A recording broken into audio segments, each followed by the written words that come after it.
And her whole...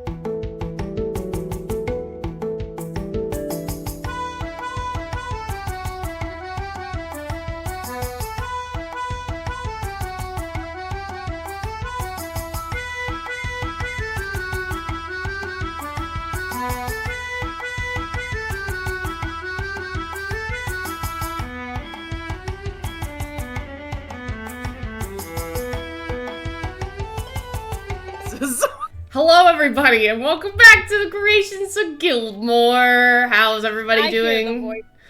Can everybody say hello? Hello. Hello. Hello. Amazing. I'm cold. All right.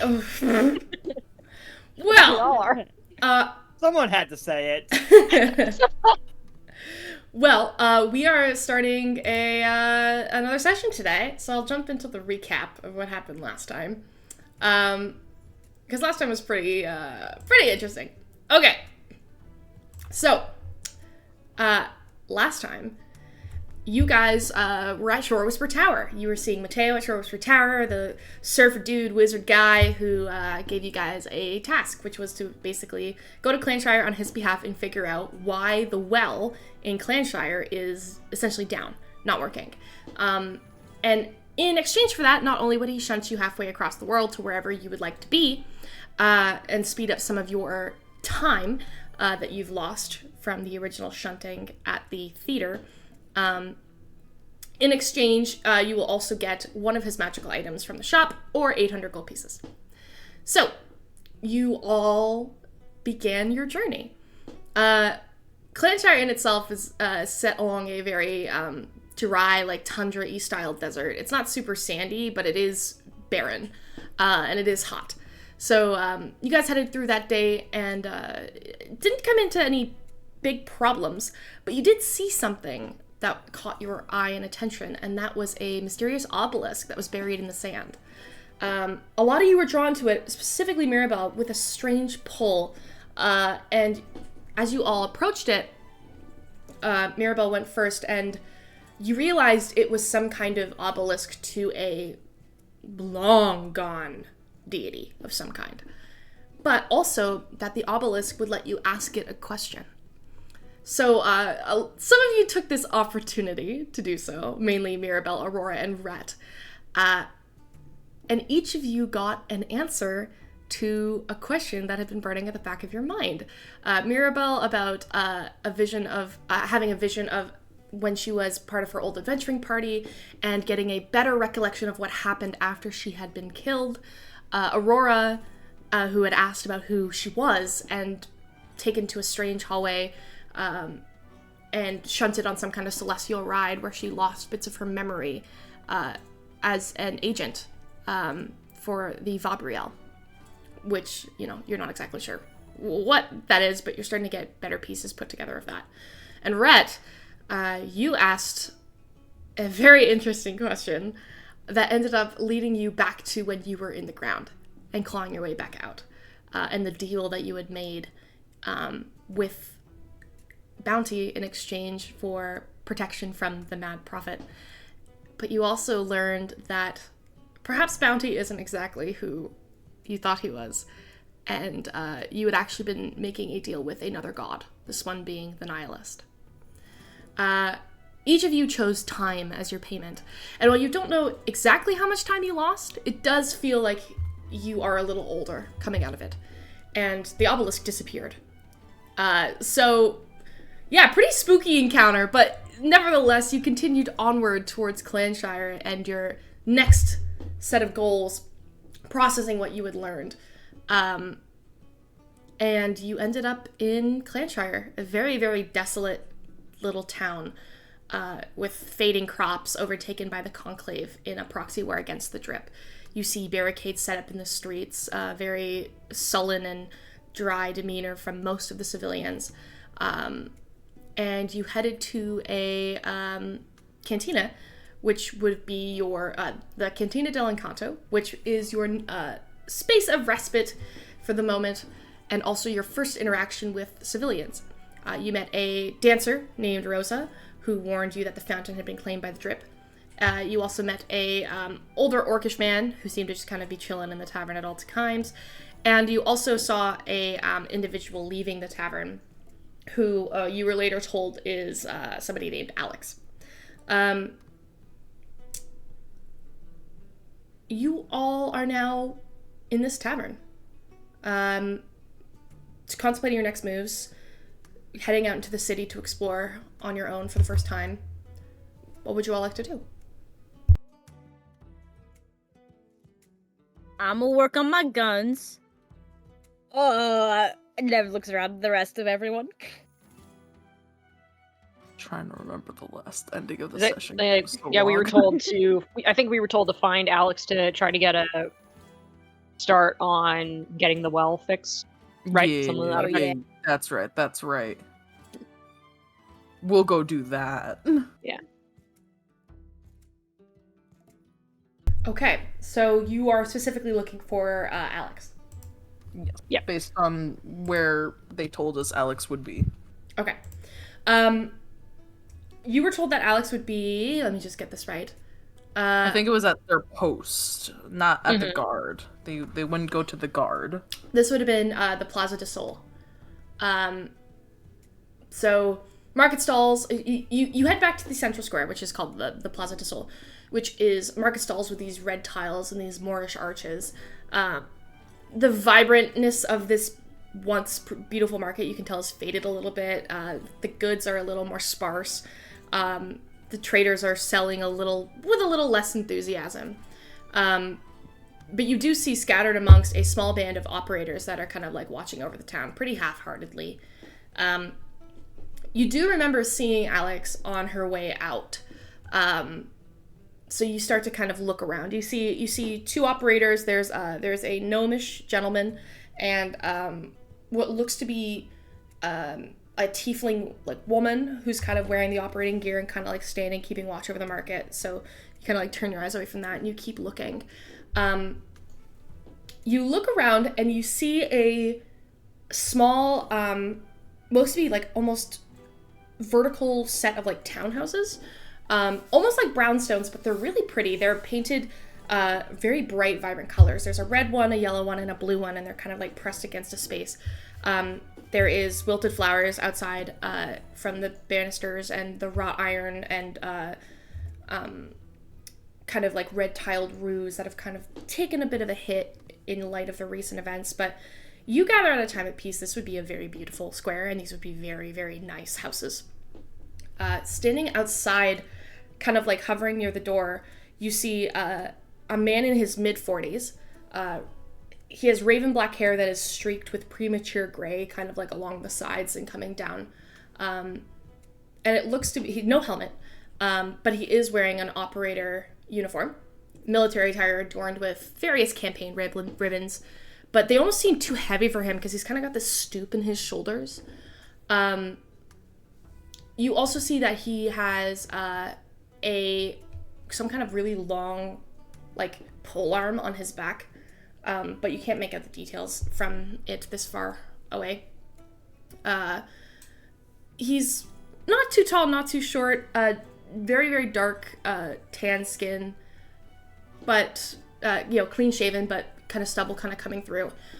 Looks a little pathetic for a man in his mid-40s, especially the one in a military uniform. But standing next to him, what looks to be in like a heated discussion of some kind, you do see the half-elven woman that you had seen in the tavern. 5'11", athletic build, that seems to be a testament to rigorous training and combat experiences. She has really short, shaggy black hair that kind of cuts just to around her ears and hangs in her face a little bit. Like a sharp cut in her eyes. They're hazel, but they're almost like darker than they should be usually because her eyes are so dilated. You see a very prominent scar across her left cheek, and the military uniform that's specced and bent and taken some hits to it. And there is a sword on her belt. This is Alex.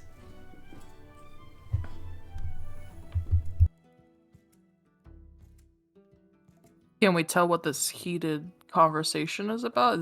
That's that the one that Alex is on? Yes, she seems to be having a heated conversation with the gentleman, with the older soldier. If you would like to try and get closer subtly and listen in, from this far away, it's a pretty high perception check. If you want to get closer, make a stealth check. I'll do it. What are you doing? Don't look at Perception me. or stealth? Stealth. Mhm. I'll do stealth. Okay, go ahead. I gotta pull up my stuff again. For some reason it closed out. That's pretty good. Where's my stealth? Oh, that's gonna be really good. That's gonna be 13 plus 7. That's a dirty 20. Dirty 20. You creep closer. The rest of you following, or are you kind of keeping distance? Aurora, seeing what Rhett's doing, is going to wait a little bit, as she knows that if she tries it, it's gonna not end well. Nev is hanging back at the cantina, working on the guns, so she's not here. Just letting you know. You're staying back at the cantina? You gotta work on them guns. She has gotta work so on the much work guns. to do, man. Okay. Okay. Tight deadline. Yeah, that obelisk Um, kind of ruined. Obelisk really distracted a lot of time. Now she's gotta catch up on double time. Work. Sorry. Well, how much do you have? It's Do you know how much do you have done? fine. How much do I have done, Shex? You had 6 molds done on your way into Clanshire, didn't you? I think so, yeah. Okay, so you have... I thought she had all the molds done, and she just needed to. You had all Yeah, the I thought molds I had done, all the molds. and you had 6 guns She needs done. to test them now to make sure they're. Yeah, you had, Oh god, we you had left 6... her to. You had Oh, 6. no. You had 6 made that still needed to be tested, but all the gun molds Yes. are done. So you have to now put all of the machinery inside 6 other guns and then test them all. Got it. We left her to test guns. This is. We're gonna come back. Fine. to- About to Let's fucking shoot up, try- down, yeah, down. just fucking sound of gunshots from a Our- tavern. Our excuse as a group is that we don't know what part of the gun making process she's on because she's whack. Yeah, you don't know. Yeah, that's true. You guys just come back. You hear just multiple gunshots, and you come. You No, walk we in, see you you she's holding- arrested. We see you arrested or killed. I'm in Throwing it in jail. bullet holes You're into not the that ceiling. far. You're not that far from the tavern. You'd hear the gunshots before you see her getting arrested. That's true. But you still have to put the machinery in the 6 other guns, so you're probably not testing them right this second. no, I'll Right, I'll so that's probably when we're by there. probably before we go to bed. Oh, She'll great. be ready to test Just them, fire right? them. Wait, at night when people could attack, and everyone's asleep, you're just gonna start shooting off guns. Great plan. Oh man. Yeah, this is funny as hell. Dude. Great. Dude, you could she just lives in the gamble. worst part of town. She hears gunshots throughout all hours of the day. This is not So- the worst part of town anymore. Anyway, Anyways, Rhett, you creep closer. You're very casual about it. It's less you being stealthy and more you being charismatic, because you blend in. You kind of just work your way through, lean against a stall, you start chatting amicably with one of the vendors, kind of look back and just point your ear and start listening. You see the girl, and I say girl because as you get closer to her, you hear a whine in her voice, and you realize, oh, this is a teenager. Maybe not a teenager, but a very young individual, maybe in her early 20s at oldest. Or this isn't a young individual, but go ahead and make an insight check for me. Okay.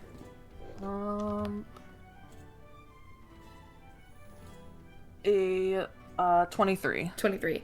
Yeah, it's less that this is a young individual and more that this is an individual speaking to this officer with a sense of familiarity that she couldn't get away with if she was just a standard soldier. You get the sense there's probably some kind of parental vibe here. Okay. But you lean in and you listen, just kind of sitting in, and she goes, just because you're concerned about the trip doesn't mean there isn't things that we could be doing, Padre. And he goes, enough! Any more violence caused to the citizens will result in political unrest. I'm not interested in wasting more lives. If you want to help Alex, do your job. She goes, oh, you never let anyone do anything! Why are you like this? And she turns around and storms off in the other direction. Does she storm off in a direction that's closer to where everyone else is, or in the opposite direction? Where's she going? It would actually be, considering where you're standing, it would be she turns around, starts storming in your direction, and she actually passes you, but your back's to her, so she doesn't notice you. She just begins to just storm behind you, and she doesn't go very far. She kind of just is making a point. She stamps her foot and kind of makes a point. She turns and walks over to one of the vendors and just starts, like, looking down, looking at them, and throws what looks to be a couple coins on the table and gets what looks to be like a small baked good of some kind, like some kind of bread or something, and just rips into it and takes an angry bite. Rhett's like raising an eyebrow, like, is this really the person that we were recommended to go to do this shit? And he's gonna look back. Does the guard that she was talking to like leave, or is he just standing there watching her as well? You turn around, you see him, he kind of looks at her. There is a profound, haunted sadness in his expression. Very somber, withdrawn. He's kind of got, like, literal, like, frown lines in his face that kind of just deepen at the sight of his, probably, daughter. And he just kind of shakes his head and turns and goes inside the building. Okay. Rhett will look towards wherever the fuck the rest of the group stayed, and will kind of like nod his head toward her, being like, I think we can approach now. And talk to her. Aurora definitely would have been watching Rhett, just again, because this is probably something they've done in the past. Mm-hmm. She just kind of like raises an eyebrow in return and kind of slowly nods. Mm-hmm. And I guess I don't know if everyone else will, but Rhett will go slowly up to her, like if she's like walking away from the stall. Yep. Okay, so you all begin to head up to her?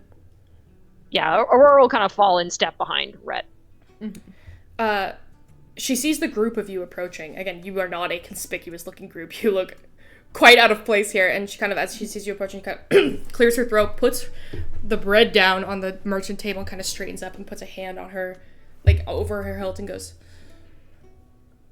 yes? Rhett? I'm trying to figure out what the fuck to say to this kid. She's like so angry, I don't want to upset her. So it's that she's angry at you, and more now she's doing her job. She sees people approaching her and is now sitting up and doing her job, trying to kind of wipe a sulk off her face that isn't working. But you do look at her now and you realize she's not a kid. She's probably like 23. Yeah. But she's a half-elf? Yeah, half-elven.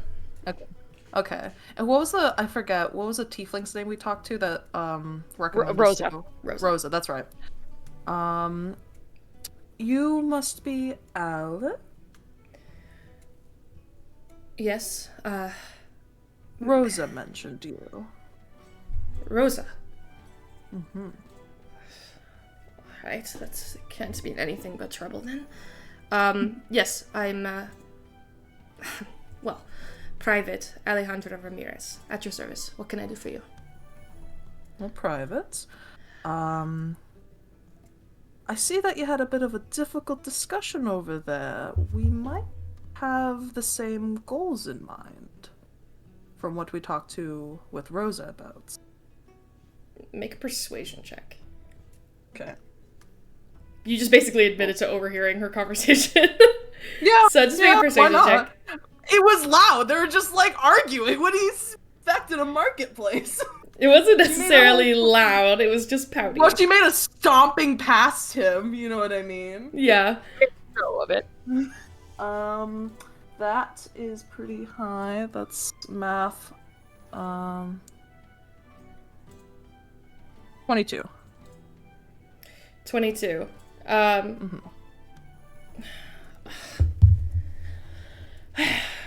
Dios mío. Okay, yes.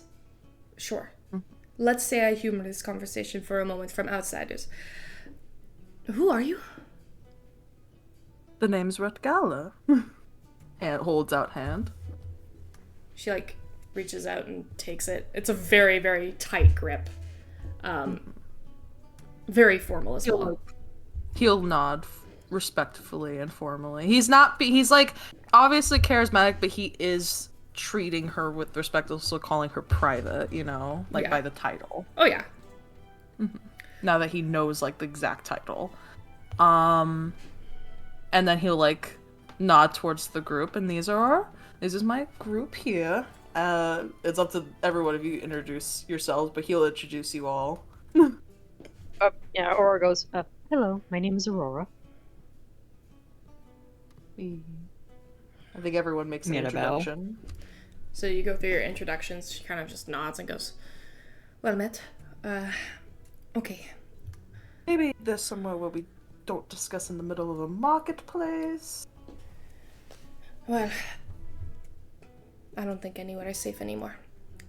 But you might have a point. Aurora. Actually. Yep. Most of you. You begin to look around the vicinity, just kind of like at her, you know, at her own eyes wandering and kind of peering around. Let me actually just check something. At her own eyes kind of wandering around. Most of you do see, like, it's pretty common in the town. There tends to be just civilians kind of going about their business and doing their own thing. In an alleyway a couple feet to your left, you see a shape kind of just hovering there. And it's not doing anything. The shape is just kind of like sitting in the dark, kind of like staring out and kind of just looking out into the market. And every once in a while, you'll see it kind of like look at you and then kind of like look away. Aurora's just going to look at the shape and kind of nudge Rhett and be like, do you see that? Rhett will blink, like looking over to her instead of Alex, and then look over. Does he see it? Yeah, you do. Mm-hmm. Can he make it out, or would he have to step closer?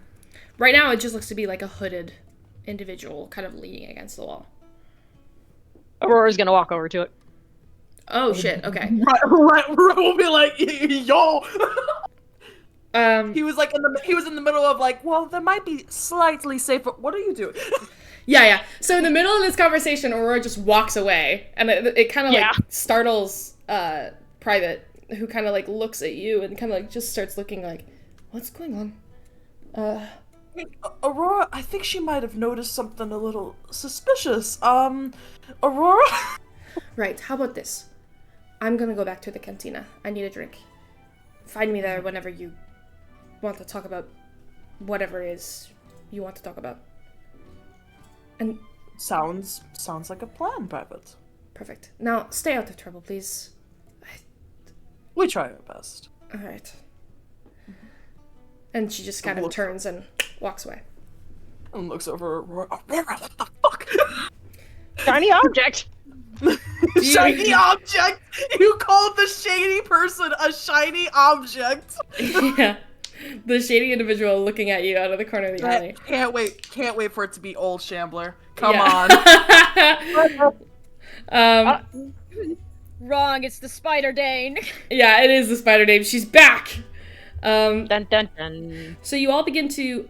do you all follow her? Rhett will, because it's Aurora, and he's like, yo, what the fuck? Okay. And what about the rest of you? Not Neb, of course, because she's not here, but Viz, Mirabelle. Neb would have already shot at this point. Yeah. Okay. We get to shade. Hey, you're not here. We get to shade you. This will go with. Okay. Cool. Yeah, Mirabelle's gonna follow too. Sure. Cecilia is also with you, so she'll keep a tail end at your back. Okay, you begin to approach the figure leaning against the wall, kind of just like looking at you. Stella, why don't you tell me a little bit about what you do in this moment as you see the figures you've been watching approach you with confidence? So much confidence.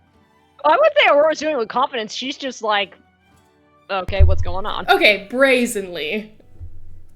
Yeah. Just casually. It's Aurora. Just She doesn't... casually started to walk in your direction. Yeah. It's Aurora. She's charismatic as a rock.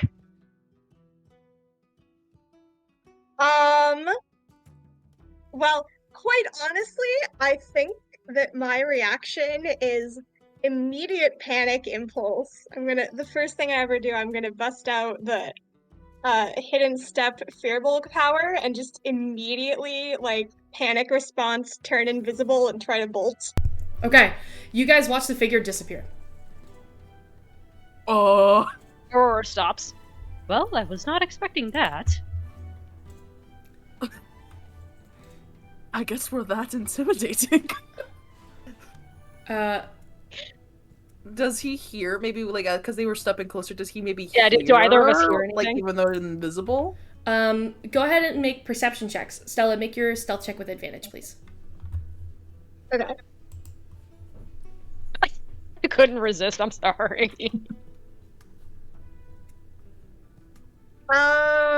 With advantage, 17. 17. I got a 17 perception. Okay. I rolled a 16 for 17. 17. Stella does beat it because it is a check against her Aw. stealth. So, does anybody else beat a 17? I'll try it out. Yeah, either Viz and Mirabelle as well. And Cecilia. 17 didn't get it.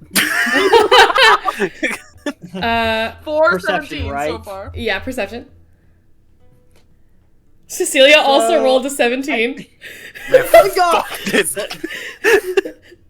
So I think Mirabelle might know a thing or two about, oh hey, shady people disappearing, because I broke the 17 curse. 21. 21. Yeah! So all of you are like, what the fuck? She just disappeared. What happened? You're like, where'd she go? And then Mirabelle, you do hear, it's less you hear it and more you see it. As this figure turns to dart back farther down the alley and get away, you see dust kind of kicking up at the feet.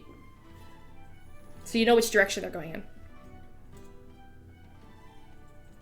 Mirabelle's gonna pursue. Okay. Like, run, pursue? Okay.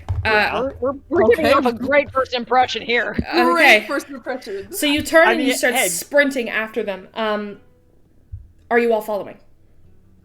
Yeah. Aurora's Where's gonna Red follow a little slower. She's like, oops. Okay, so you all follow. Stella, are you running at full speed?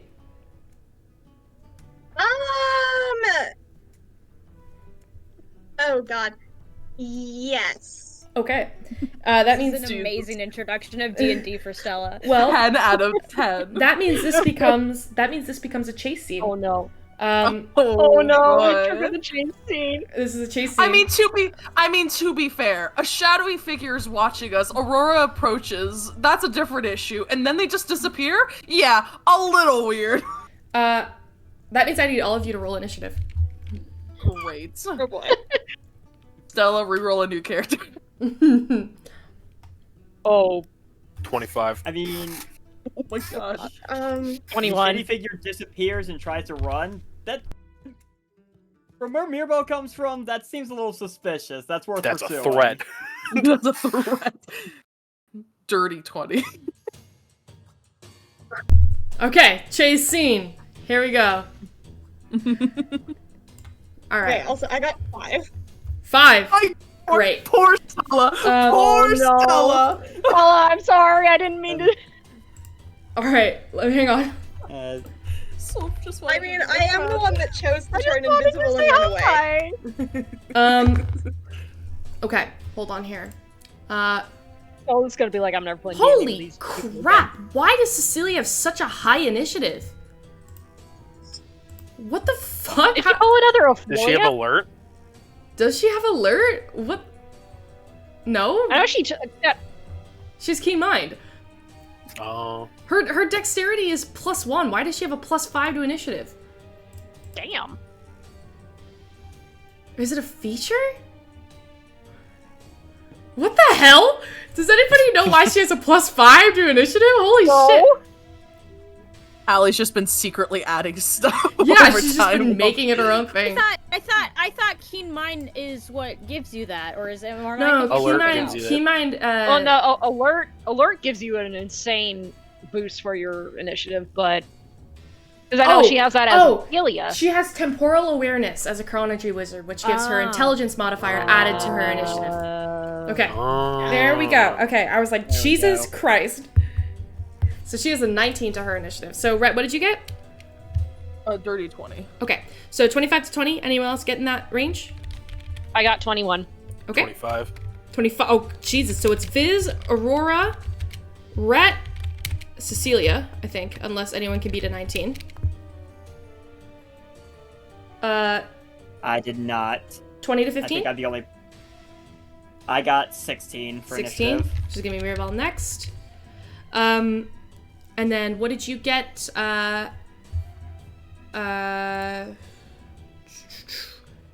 Nev's not here, so Stella would be after that, right? Yep. Okay. All right, let's move into a chase sequence. I'm gonna roll for a chase map here. But let's start with at the top. Viz, what are you doing? So, should I just roll to see if I can spot him now?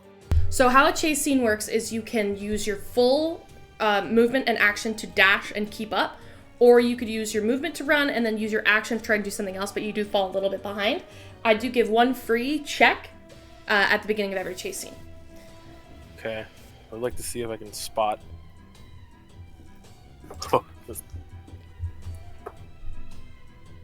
17. 17. Again. Yeah, at this point you'll be able to see the dust kicking up because oh no, you wouldn't because it's a 17. Wait, no, you wouldn't because It's a cruel mockery of life right here. So you have no idea. You just see Mirabelle kick off and like kind of like point, and so you get the sense that there is somebody there, and that they are running.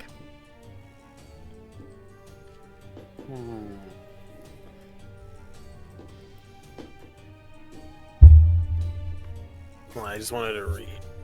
Oh, so 60 feet ahead of Viz will run up a bit more and then cast Fairy Fire. Ooh! Alright. Do. You throw out your hand. What color, what does your fairy fire look like in this moment?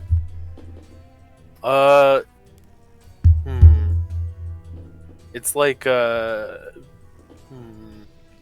was gonna go green, but no, I'm gonna go purple, like a very vibrant, almost looking gradient purple.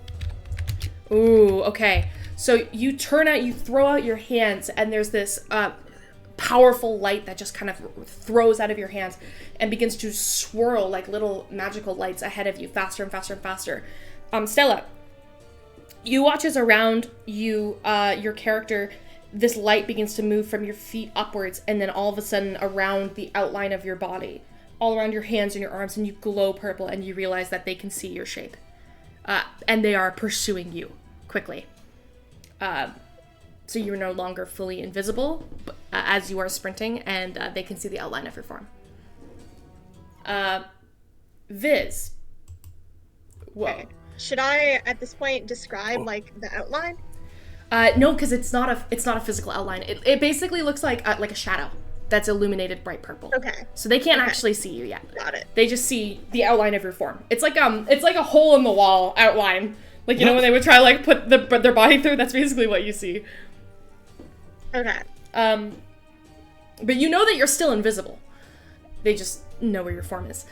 So you use that, so you fall a little bit behind because you do sacrifice some of your movement at that point. But that's a pretty good turn. Aurora, you're up. I am instantly regretting my decision. Sorry. How roughly can I guess how far away this figure is from me? She's got a bit of a head start on you. Because she turned and started running, which pursued initiative, and she was already a bit of a ways from you. So I'm gonna go ahead and say she's probably 70 feet. Oh, 70 feet, okay. Yeah. Like one movement and dash wouldn't be enough to fully get to her because she saw you coming and started running. I'm gonna say Aurora's just going to... if I dash, I can't do a bonus action, right? Dashing would be your action. Okay, so that means I can't do a bonus action. What's the bonus action? Starlight Step. No, hypothetically you could. You could go 30 and then go your full movement as like a dash. Yeah, that's kind of what I was thinking, is I dash, then I do the Starlight Step to get myself in front of this illuminated shape. For sure. You could do that, no problem, and you could all of a sudden be in front of them. But if you did that, you would have no movement, no action, no nothing, so you would be at the whim of the person running at you. Because you couldn't, like, you couldn't try anything else once you got there. That would be the end of your turn. Mm-hmm. I'll do that, yeah. Okay. Yeah. Aurora's going to dash and then Starlight Step. Stella, you see as you turn around and you start running, you hear heavy footfalls behind you, and then whoosh, with like a blast of light, this figure is now standing in front of you, and you have a moment where you're kind of running at them. You realize they're kind of getting their bearings as they land in front of you, and that is your turn, Aurora. Yep. Rhett, you're up. Oh.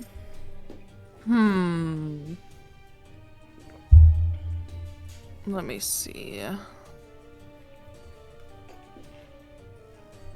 Oh, this music is lit for a chase scene. I just gotta say, this is Yeah. a good call. A friendly It's chase it's scene. giving off Aladdin vibes. Aladdin. It's giving off Haunted Toy Factory. What were you saying, Rhett? I don't know.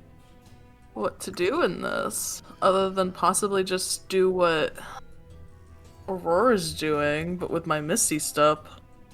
I'm trying to look at what I have, my bad. I've been trying to figure this out. You're all good.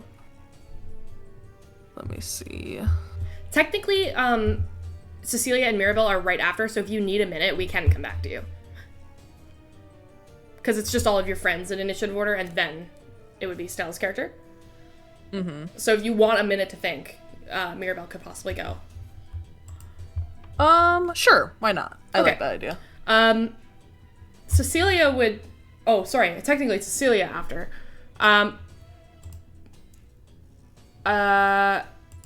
Fuck. Actually, Mirabelle, go ahead. Go first. I have to look at Allison's spell sheet.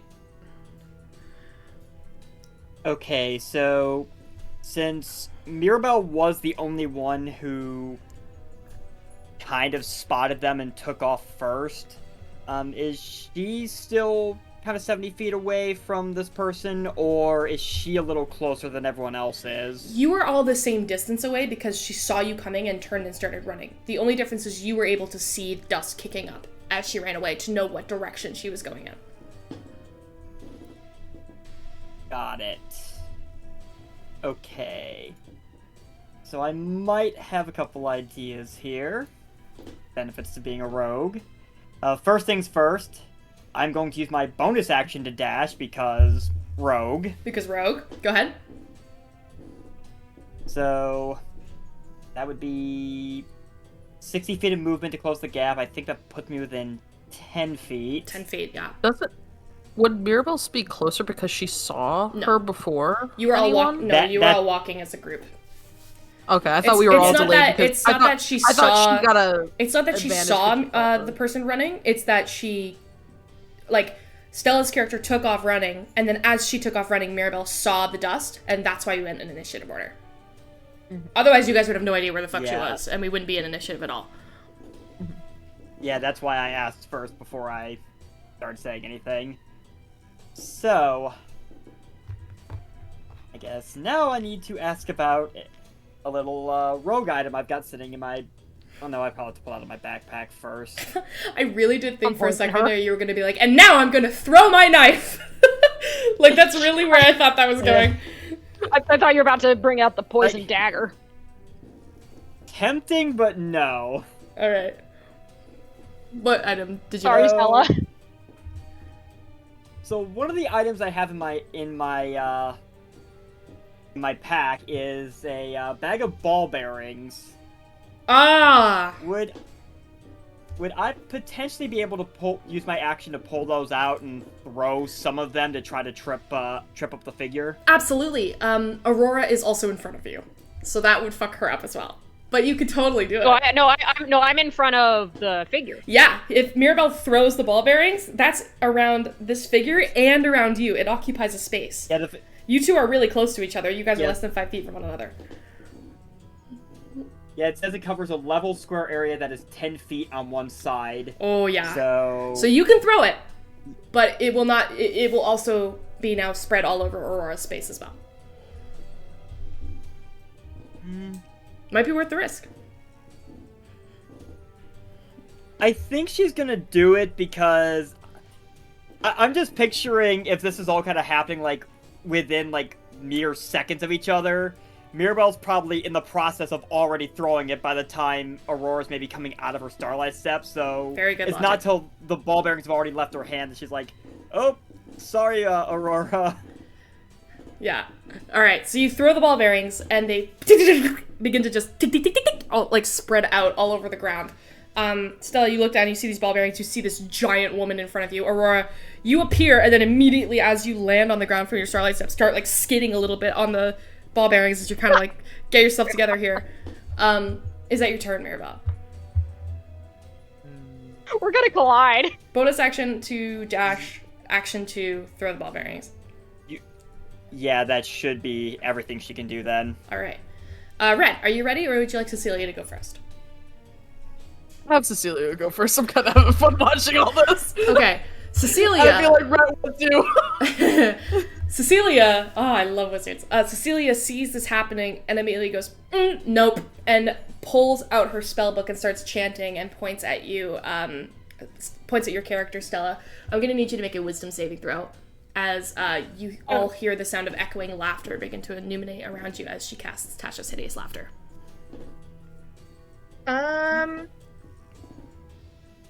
14. 14 just doesn't beat it. You needed a 15. Shoot. Okay, so immediately you feel everything around you just become hilariously funny. And without even meaning to, this is an insane situation. You're running from these people that you've been watching, and now all of a sudden they're surrounding you and you have nowhere to go. And honestly, if you think about it, that's kind of fucking hilarious. There is something really silly and stupid about the fact that you totally just fucked yourself, and then you start laughing and giggling and giggling. What does that sound like? Oh god, she's not a very laughy person. I have to, like...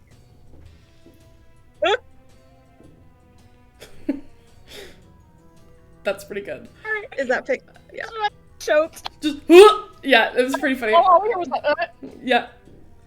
She's not definitely sounds kind like of goofy. a goofy laugh. Yeah. Oh, it's goofy. She snorts.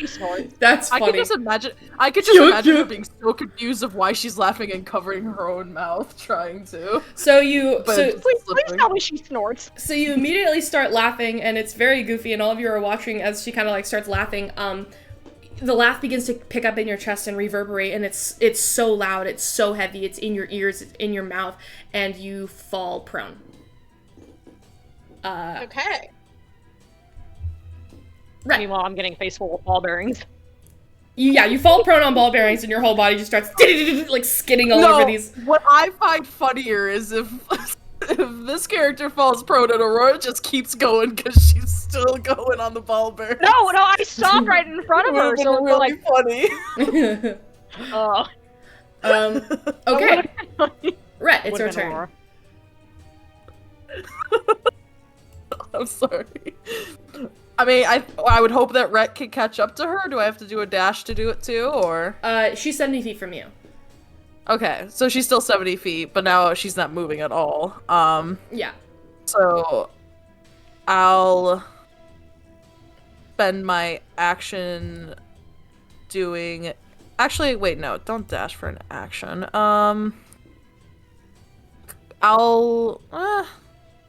just dash over to her. I'll just do what I need to do to get over to her. I'll dash, so that's 60. I'll stay 10 feet behind where this fallen person is. Okay. Because no, she's not. I'm not trying to get right up to her. All right. So, Stella, you find yourself surrounded, and you are now, like, laughing uncontrollably. You only get to retake the wisdom save at the end of each of your turns. So you have to now sacrifice your turn, and at the end of the turn, I will allow you to make a wisdom saving throw to see if you are still laughing before we go back to the top of initiative, or if you are still giggling. So you need to beat a 15 here. Okay. 15 for wisdom saving throw, right? Yeah. Okay. Wow, these dice are not being nice to me. That's a 12. 12. Unfortunately, this is you why are I need to get you new dice. Giggling. And now that you are still giggling, we are out of the chase sequence because you are unable to move and get up, and you are now surrounded by these individuals that you were chasing. Do we see her now? No. Is she visible? I was about. The fairy fire is around her. So do we see who she is? What's up, Stella? I was gonna say, one use of Hidden Step, if I'm lasts, it says until the start of my next turn, is one of the ending conditions. So. Oh, so it drops. Okay. Yeah. So, here's what happens. You begin giggling and giggling and giggling and laughing and laughing, and it's hilarious. It's uncontrollable. It's so funny. It's just so funny, and you can't stop laughing and laughing and laughing and laughing. And as you're laughing, the fairy fire around you begins to flicker, and your form begins to flicker in and out as you are slowly dropping your invisibility. And as your invisibility drops, and you are giggling, essentially, uncontrollably, we get a good look at you for the first time. So, if you wouldn't mind describing your character, please. Okay. I wasn't expecting you to see her for the first time prone. So, yeah. You see materializing out of invisibility an extremely large person. Kind of, I imagine it's harder to tell when she's on the ground, but like circa 7 feet and fairly bulky. Kind of slightly grayish, tealish skin with very pink around her nose and like long, extremely dark hair, kind of almost greenish black.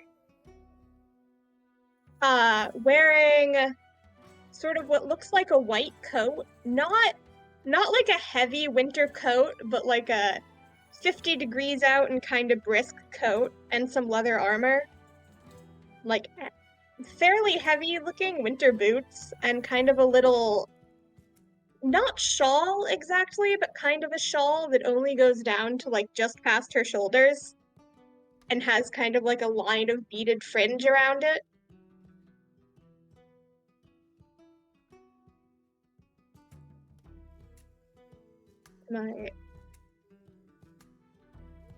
Yeah? Is that it, or? Yeah. I think, yeah. That's, okay. And, yeah. So that's who you guys see on the floor right now. Aurora, I'm gonna say, like, she probably, like, picks up a ball bearing, hands it to Mirabelle. I think you dropped this. And she looks at... Yes. Sorry about that. I would rather that than a dagger. At least until we establish if she's a threat or not. I just imagine Aurora's got like a couple little bruises on her face from the ball bearings hitting her. Oh, like. Well, they got thrown on the floor. They didn't hit your face. Yeah. Oh, I thought they hit me. Okay. No, it's like scattering marbles along the floor. Yeah, just fucking throws them on the floor to try to trip her up. Just okay. The bag so of Aurora just like probably picks one up that she stepped on and just hands to Mirabelle. But then she kind of leans over this person and goes, "Are you okay?" They don't necessarily look like an assassin as he's standing over her with his hands on his hips.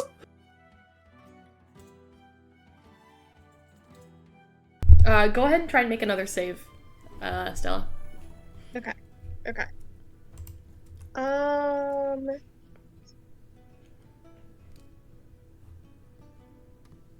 Oh my god, okay, finally, 24. 24. The magic slowly begins to leave you, and you start going from, like, laughing hysterically to just giggling, and then your smile kind of drops as you look up, and you realize that you're prone and surrounded.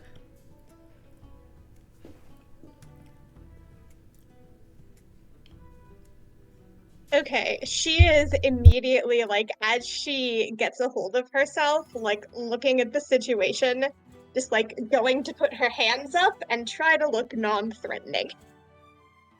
Okay.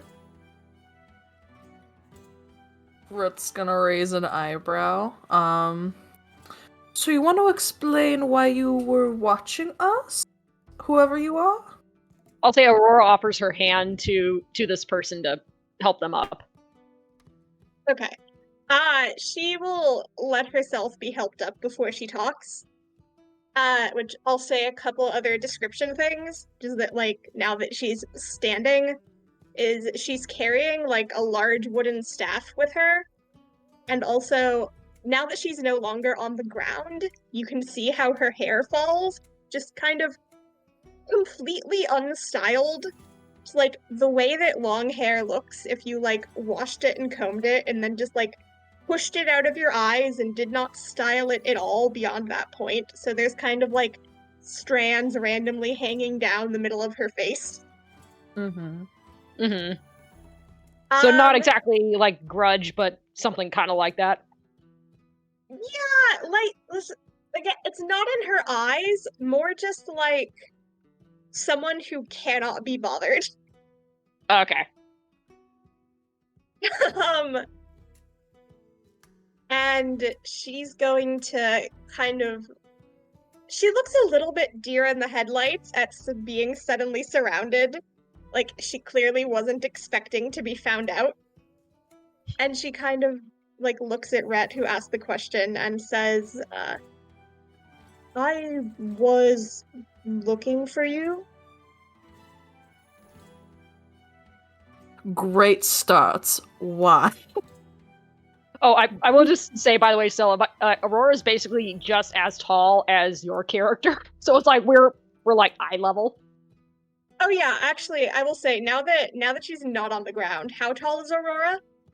Aurora's, I think she's 6'8", so you got me beat by like just a couple inches, but yeah, Aurora's just like this big, muscular, like very pale, Eladrin-looking elf, but like her ears are these kind of long and fluffy. Okay, yeah, because mine is 7'2". Okay, so you got me beat by 4 inches. Okay. Okay. Yeah. Aurora's kind of like, wait, I have to look up a little. She doesn't say it. She just kind of like glances up for a moment. And as Rhett's talking, he's like, oh, as Rhett was talking and Aurora was helping her up, she was just like, so what are you, as he's looking up now. Ooh. Yeah.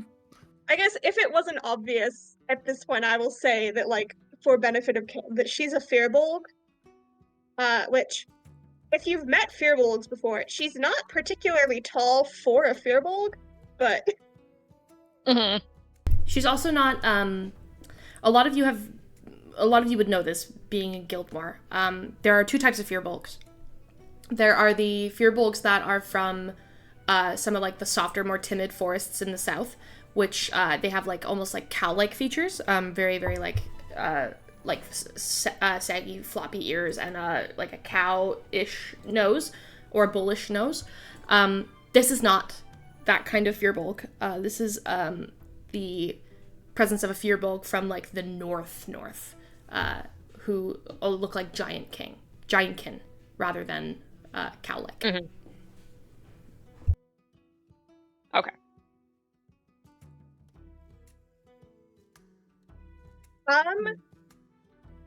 Okay. I'm assuming that you're still, like, kind of looking at her distrustfully, like, waiting for her to say more, or... I think it's like distrust, but like as she like putting her hands up and Aurora helps, it's like kind of like looking at both of them, just like Rhett's like got a like ting of familiarity, just like These guys Also, I believe Rhett similar. did ask you a question, which was why were you watching us essentially? Yeah. I think I said I was looking for you. And then he asked why. Yeah.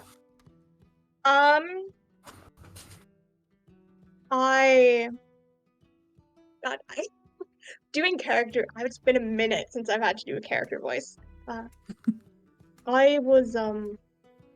I saw when you got teleported. I saw when you got portaled. Brett's eyes kind of widen. You Aurora's were ears, there? Aurora's ears, like, twitch. You're... Like, they kind of stand up a little, even though they're on the sides of her head, but they just kind of perk. I'm looking for something that I think you know about. Well, what do you mean?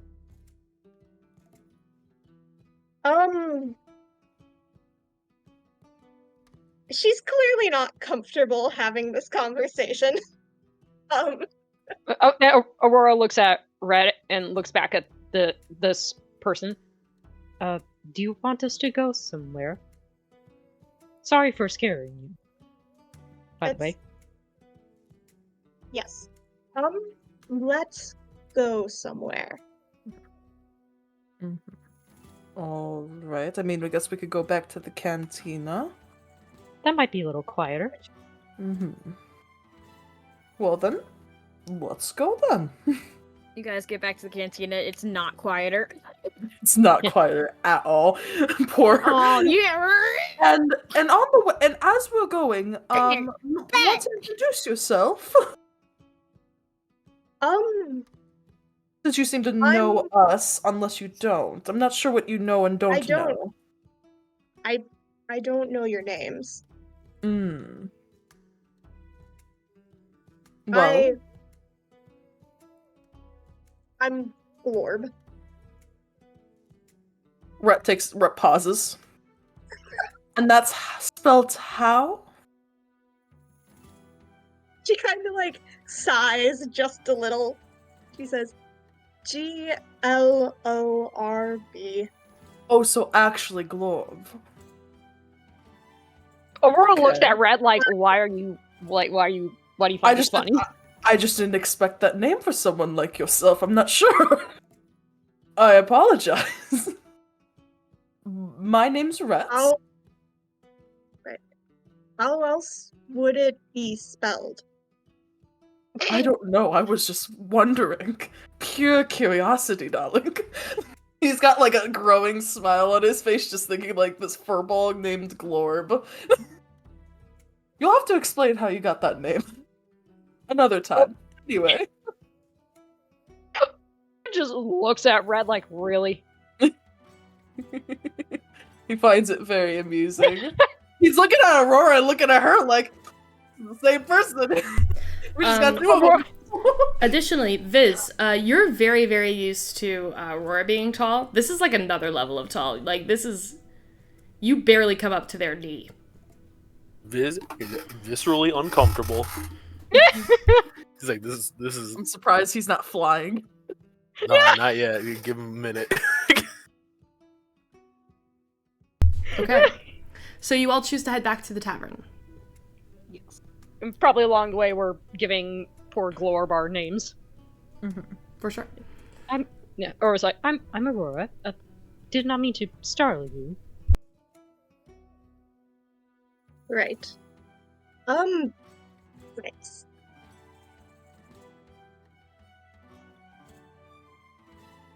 You're what? Sorry, say that again. You cut out. Oh, just thanks. Thanks. Thanks. Rhett's just shaking. Oh god, there is another Aurora. This is gonna go interesting. She is very low charisma. Yeah, have you seen my charisma? I think we have the same charisma. Rhett's like, double trouble. Which is funny because Aurora approached you first. I'm laughing so hard right now. Alright. The charisma dumps meat. The charisma dumps meat and have a conversation. Oh god. All right, waddle back to the cantina where we just hear hammering. Yeah, you guys just hear erratic hammering, and then Nev singing really badly in Espanian, which is just essentially a Shakira song. Jesus. Aurora pauses, looks at Glorb, and says, "We should probably warn you. There is another member of our party who is loud." She's my sister. If she's been watching us for a while, I think she's actually heard it. True. I have to ask now, out of sheer curiosity, if we're back at the cantina now, is Rosa around, and what is her reaction to Nev singing? Oh, I was getting there. Yeah. I was getting there. Well, hold on, buddy. Hold on, buddy. We're about to approach this. First of all, you see Alex sitting outside with a drink, with literally a hand over one ear, drinking the drink, very obviously waiting for you all. But as you approach, she kind of goes, "I'm going elsewhere. I don't even care if people are listening. Meet me back in the plaza." And she just turns and walks out. It's like we're going back. Meet her back where she was? Yeah. Yeah. What the fuck? You're literally gonna have to go back. She doesn't want to listen to this for another minute. That's so... Hey, on the right side, we're getting all our steps in. You walk inside, and you see Rosa with her hands over both ears, sitting in a booth with her knees tucked up to her chest. And you see the bartender waiting for you all to return, and is just tapping his foot and looking at you all expectantly, and then puts his hand out. Brett gives a sheepish smile. I'll go talk to her. He holds up a finger and goes, "Mm-mm." Holds out his hand and waggles his fingers.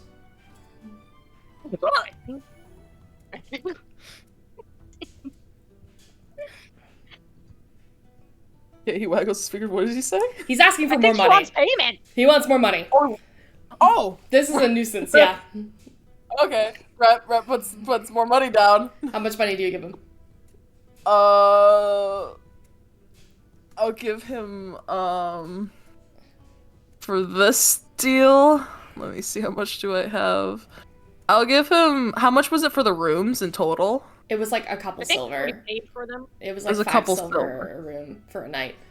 So he'll give him 5 gold? Oh, okay. You put 5 gold in his hand and he looks at you, he looks at the gold, puts the gold away and goes, "As you were," and just goes back to the bar. Nods. Say Aurora, like, her ears are pinned to her head from the noise. Rhett will, like, shout, because I think that's the only way to communicate, like, towards Glorb. "Let's go upstairs, but I'll make sure she shuts up." Glorb just nods. Not. I don't know how long. Real quick, I don't know how long Glorb has, like, how much she has been in any kind of city or like heard any kind of industrial sounds, but these are very industrial sounds. Yeah, they're industrial. This is a whole new world of noise. Oh no! A new fantastic point of view. Probably not fantastic. I think as Rhett gets up to the room, he'll open it, like, with everyone behind him, and just look at Nev. Nev is just sitting on one of the beds, not facing the door. Again, just, she has a really shitty radio that, like, plays, like, 2 channels. And it's just, like, that's just Shakira, yeah, and she's just kind of, like, singing to that, and, like, you just hear the sounds of tools. She did not hear you open the door. Brett will look over to Viz. Trumpets? Like you know that scene in Arcane where Silco's trying to get Jinx's attention? Mm-hmm. And she just keeps like working. And he's like, Jinx! It's like that. Brett will look at Viz and, like, point at Trumpet. He's like, Viz mouse, that ain't gonna work. So Viz will walk up behind Nev and, like, just tap her shoulder. Ah! Oh, hey, what's up? See, this is the only time this works. We got a friend. Why do I Friend. imagine that when Nev went, ah, it's like everything in her hand just goes up right up into the air. Oh, absolutely. And she, like, turns down the volume on the radio, turns around, lifts up the goggles. You also cost us 5 gold and a noise complaint. I hope you're almost done with these, because I swear to fuck, darling. Wait, Shex, how much longer do I have on these? You have to roll a check for that, so that would be your, holy fuck. It would be gun check. your tinker tools. Rhett is praying. Rhett is praying for a natural 20. This is at disadvantage because you are exhausted. Oh okay. no. So I roll intelligence and then add my proficiency bonus, right? Yes. Is that what that is? Yeah, okay. Because cool. Plus that's a 14 plus 5 for my intelligence, so 19 plus 3 20 is that, oh my god, is it 21 or 22? 22. 22, thank you. I can't do math. Okay, and this was at disadvantage, right? Oh shit, I only rolled once. I'm dumb. Sorry. It's okay. Let's see if you roll better. Hope you roll better. If you roll better, it's just a 14. Oh, you rolled worse? Oh, it's at disadvantage. If I rolled that's a 15 total. 15. It's not going great. It's going okay. But you're on a tight deadline. I'll say at this point, out of the 12 guns, you have 8 of them done. And they still need to be tested. Got it. So I'm making progress. Your deadline is tomorrow. So. Yeah, one more all-nighter and we should be good. For fuck's sake. Hey, how many exhaustion do you need before you die? 6. Oh, okay. So, 4. I thought she has 2. Oh, no, yeah, you're right, she is at 2. So, halfway there. She looks half dead. She's at 2 levels of exhaustion, and then if she takes like the you third, almost. Rhett's like you almost look like how you did before we took you to the hospital. Hey, we don't talk about that. We don't talk about that. No. What? We're not doing We Don't Talk About Bruno. We're not doing We Don't Talk About Bruno. I know that we're in the Vespanian town, and I know we're in the Cantina dell'Incanto, but we're not doing We Don't Talk About Bruno. There. Wait, my brain I don't did think not she go was. there. That was all you, Shax. Oh. I don't think I didn't think about it until you said it, Shax. Now we're all thinking about it. I thought she was making a joke because you're in the Cantina dell'Incanto. We don't talk about. Okay, anyway. Cover it. This is Anyways, Glorb. and then... Wait, what? Meet Glorb. And Nev kind of looks up. Nev. Glorb. First of all, honey, that's a horrible fake name. Smallest person of the party to the lodge. Yes, I don't know if you heard what I just said. I just said, but Nev just... I don't know if anyone heard what Nev just said, because we were all talking over each other, but Nev just said, Glorb, that is a horrible fake name. Just kind of cocks her head at you in bafflement. Says, fake name? Oh!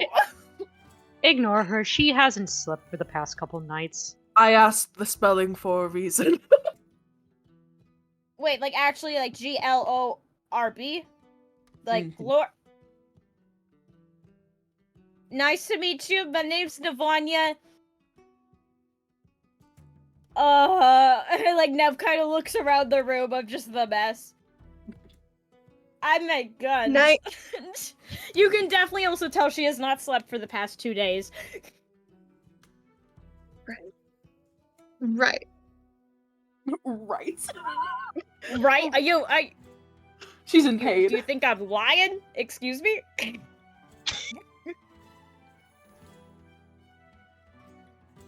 You make guns. Yeah, that's what I'm doing right now. She just points to the mess. Okay. Right. Why do you say it like I don't Nev think is tired. Nev also has shit wisdom. Can Rhett insight what like does from the outfit does Glorb look like she ain't from around here? Technology wise. That is no insight check needed. Absolutely not. Oh no. Glorb is you're wearing like hides and like leathers and robes, right? Two polar opposites meeting in one room. Oh, this will be fun. Yeah. Nev just says again. Her outfit is very clearly like all natural materials, nothing techy on her. This is a genuine question. Does Glorb know what a gun is? Oh no. Yes. Okay. She knows what they are and is not fond of them. Oh. Rhett has made sure to make sure his jacket is, well put together to hide his firearms. Nev, I don't think with her insight and her shit wisdom, I don't think she'd understand that. And when she hears Glorb just say, "Right," she's like, "What? You don't fucking believe me? I mean, it's all right here, you know." I believe you. You blind? Okay, cool. And Nev just is like, "Well, did you guys figure out anything about the fucking fountain? Jeez, I need to sleep." We were going to meet up with Alex here, but your work drove them back off, so we have to go back to where they just were. So for now, sounds like someone can't handle the decibels. Anyways, for now we're here, and you're not starting work yet, because then we can't hear. We're here because Glorb looks over. You said, I asked you a question. Is this a more comfortable environment to talk, or? This is fine. Okay. Went from an alley to an inn. Great start. So why? Aurora looks at Rhett. Makes sense to me. For you. You're involved with Antinothene somehow, right? Oh, yeah, absolutely. Yeah, they kind of fucked up the royal family in Ashedonia, so yes. Right. I want to find out more about it. You're the first people I've found that I know have some connection. Why do you want to learn about Antinothene?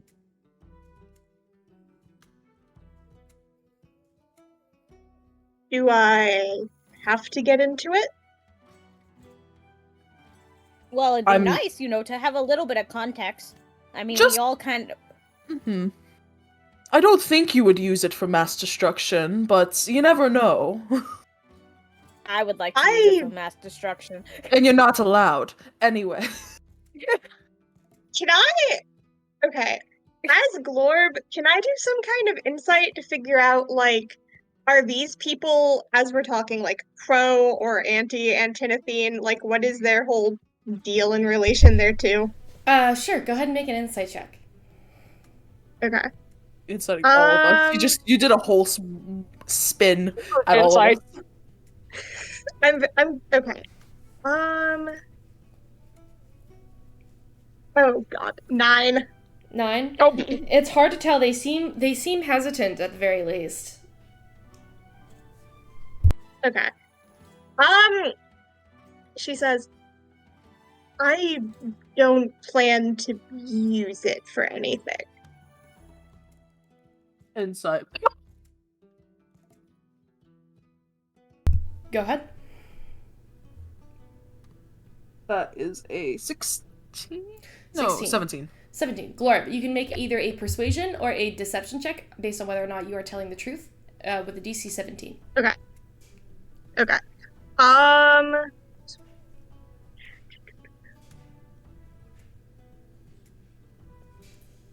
Okay.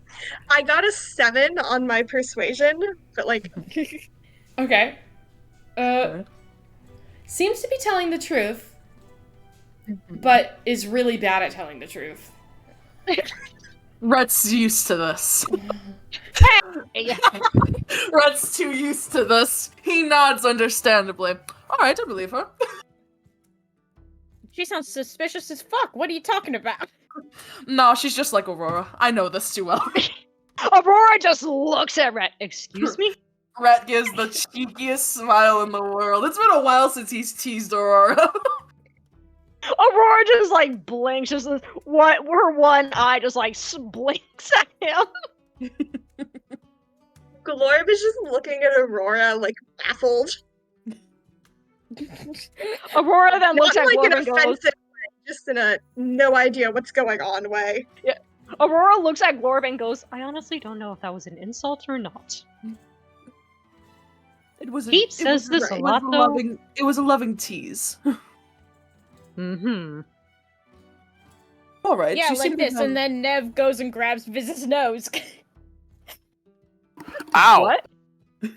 She does the I got your nose bit, so like she has her Okay. thumb between her fingers. Give it back! Nah! She like puts her hand like above Viz's head. This is like trying to wrestle what he thinks is his thumb back from Nev. And I can imagine they're going at that for like a minute. It's just like in the background, no one's phased by it. We're so used to it at this point. Yeah. Except for Glorb. Yeah. She's just going to choose to ignore this. Mm-hmm. And Good decision. Good decision. You're already learning Turn great. back.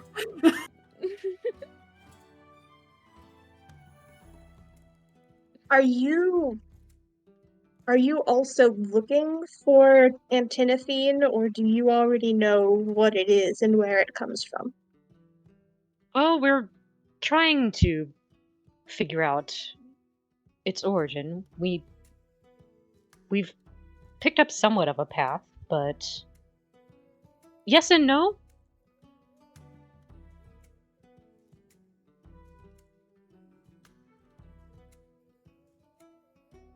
Nev kind of slaps the quote unquote nose back onto Viz's face. She's like, we're finally figuring things out, probably just like you are.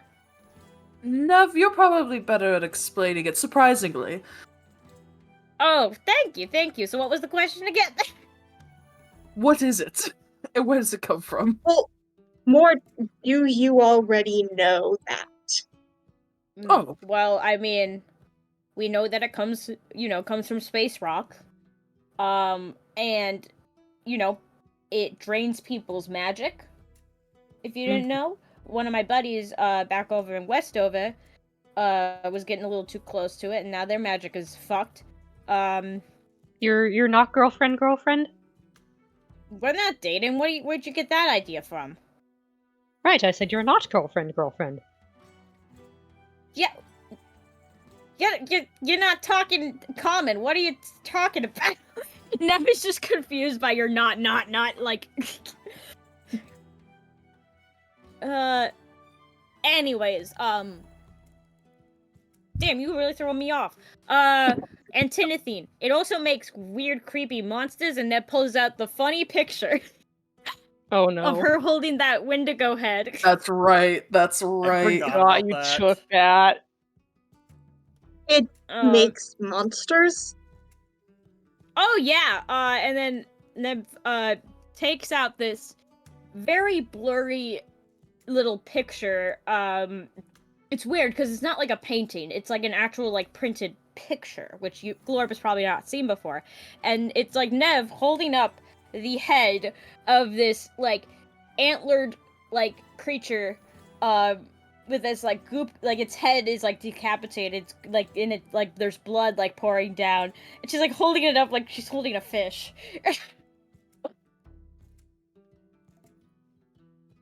And it was like, yeah, I made a bunch of these creepy fuckers. Yeah, what? It's real. Why do you, okay, what's your deal? You say, yeah, right, like you not believe in any of us. That's not what I'm saying. But your tone of voice says otherwise. I don't know, man. Just let her finish her sentences, Nev. You're fine, Jesus. You were saying? She's going to look away from Nev to the others. Says,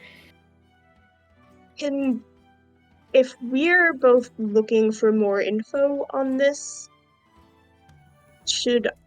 can I come along with you for a time? Well, you might get involved in a lot more shit than you already are. Like a proxy war. Hey, wait, we're not talking what? about this right now. Remember now? Okay, keep it on the down low. We're in a room.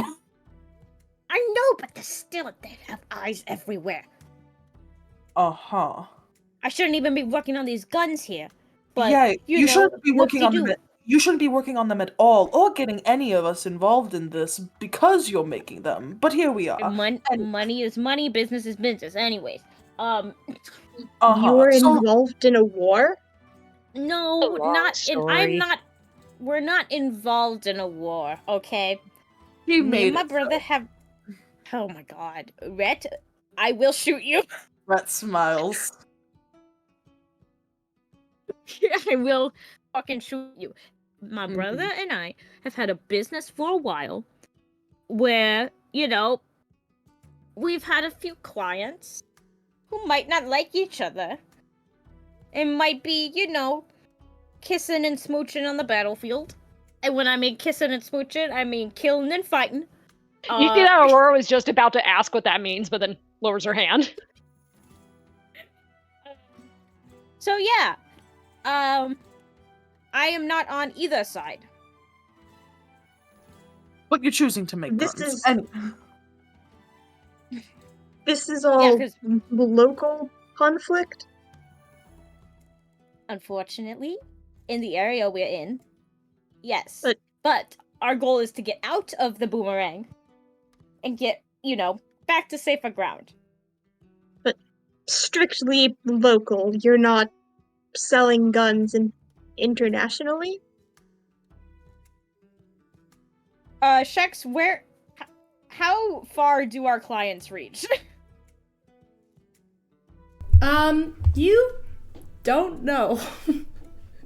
Oh god. When you sell them, you don't really ask a whole lot of questions. No, yeah. I mean, you know that they're being used by the Drip. You know they're being used by the Allery Syndicate. You know they're being used by the Conclave. Hypothetically, that could be anywhere. I mean, Nev and Viz did attend a party in the other country specifically for the sole purpose of doing business. Mm-hmm. Nev just goes, I mean, not that I know of.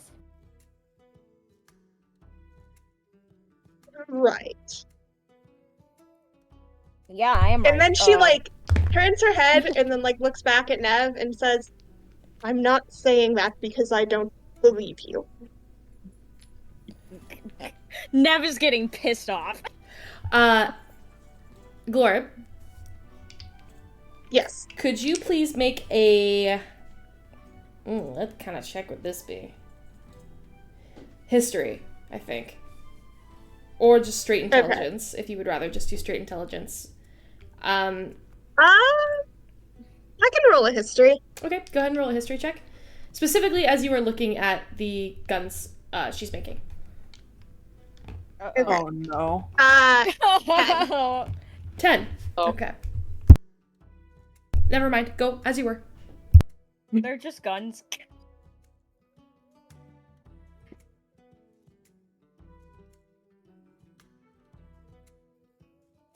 Nev kind of crosses her arms, a little bit offended by this person. Where were we on this discussion of getting to know Glorb? Antinothene? So what's your deal with Antinothene, huh?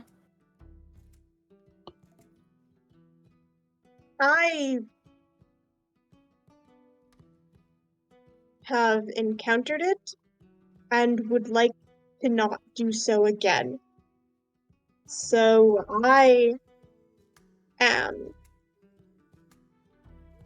She kind of trails off and she says, know the enemy? Well, you're probably going to, if you travel with us, you're probably going to encounter it at some point because, getting close to the root of the problem means getting to the problem first.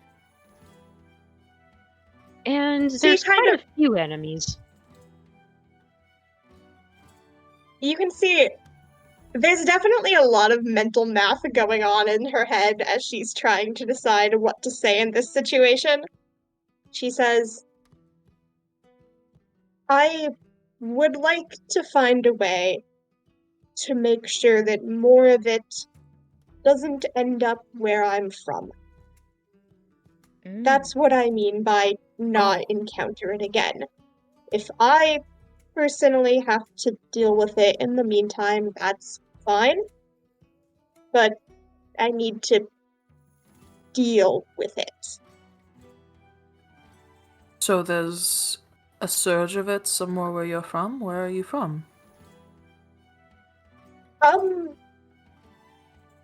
Northwest. Moclisha. Not a surge, a small amount. But A small amount, okay.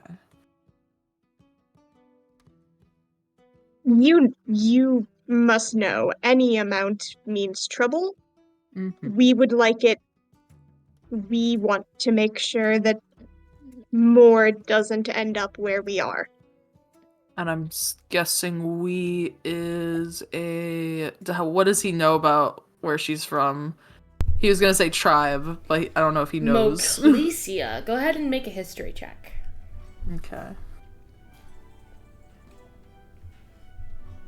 That's a natural 20. Okay, 23. Oh, dead ass.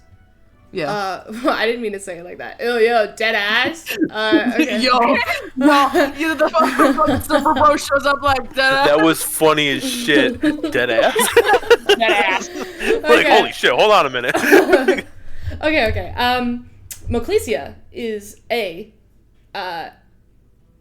lot like a planet far, far away in that it's 90% water. It has a lot of water. Other than water, it's composed of a lot of mountains. And it's very, very fucking cold. It's Canada. it's Canada. Does that mean Dwarf needs to speak with a Canadian You accent? self-inserted Canada into this. It's got a lot of lakes, it's got mountains, and it's cold. Anyway. We got Spain, we got fucking Canada. Yeah. So it's I mean, she did throw a giant goose at us. Yeah. True. I did. And the opposite direction that Canada is. But beg to differ. I mean, part of Ayabesh was just the American South. Yeah, that's true.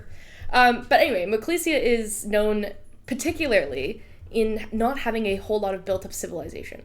In the 2 cities, there's only 2 in the whole country that exist. They have their own governments, and they are particularly important for developing Warforged and mining, mainly because of all the mountains. So mining is like the biggest export that you'll find there, and it also funds a lot of Gildmoor's export, particularly for mines, Warforged, precious metals, iron.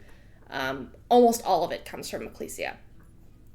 Outside of the 2 major cities, that place is vacant.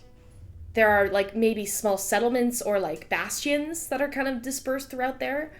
But for the most part, any people that live there don't abide by any particular nation, despite the fact that they are in Moclissia.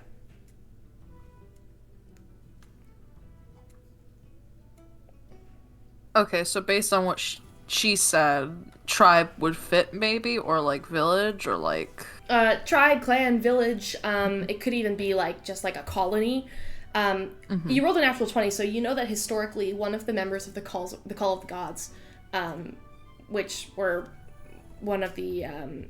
adventuring group that saved Azaria several centuries ago. One of them was from Moclesia, and he was a druid, and he was from a druidic colony that lived in the north. My character. Oh my god. So we, I'm guessing, is your colony or your tribe? Yes. Okay. And then how the hell did you get all the way from there to here, or wherever the fuck we were before? How did you Shax, get where remind me. Sorry. Shax, remind me the name of that spell that you were talking about for druids and transport. Travel through trees. I don't She think says, that's actually what it's called. Hold on, let me Google that. No, that's what Glorb calls like it. tree, Let's be like honest. tree travel or something. No, that's what Glorb calls it. Can we make that kid? She knows her druid. It's called transport via plant. Okay. That's what it's called. Transport via plants, yeah. Transport through plants. I was with another druid before we split up. And so you've been following us since the whole portal incident? Following, more looking for, and then some following. So And you never thought to just be like, hey, I want to know more about Intin. I mean, like earlier?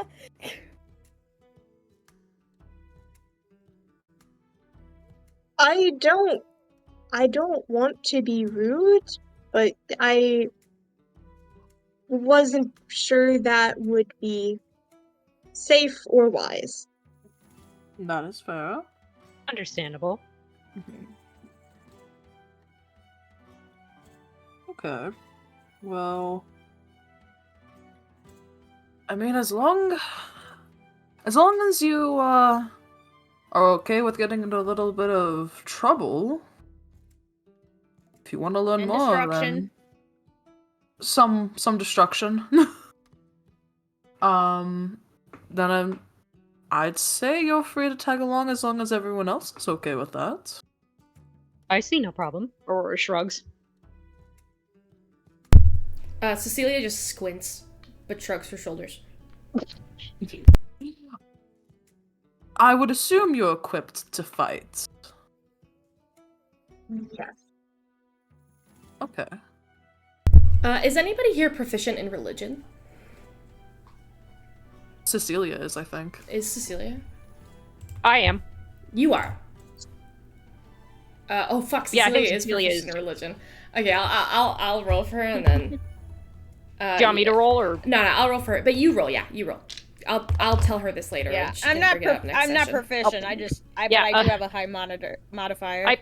I probably didn't get what I needed because that was a 6 plus 6, so 12. 12? 12 isn't bad. You notice, you don't know exactly which, I just fucking opened Minecraft. Why do I do this every time we play Dungeons & Dragons? I accidentally... Looks like we're doing a map in Minecraft. Honestly, that would be funny as hell to do a battle map in Minecraft. We're playing Minecraft. Imagine if God. Minecraft just popped up on the stream. But, okay. All of a sudden, we find ourselves in Minecraft. You don't know what it is, but there is something odd about the knitted shawl that Glorb is wearing. You see kind of like printed on it. It's like a really like kind of, it's a hand knitted pretty shawl, but it has a pattern on it. That's the word, pattern. Fucking hell. The word is pattern. It has a pattern on it that is a 6-pointed snowflake. And something about that strikes you as odd. It's something about the number 6, because snowflakes are usually depicted as having like several outcroppings, like or 7 or 8, or it's oddly specific. It's a really specific number, and you feel like that should tug something in you, or you should know what this is, but you're kind of thinking It's like too hard. it's there, but I can't quite grab it. Yeah, you wonder if this is some kind of insignia of something. Okay. I'll say Aurora just kind of looks at it and kind of tilts her head a little.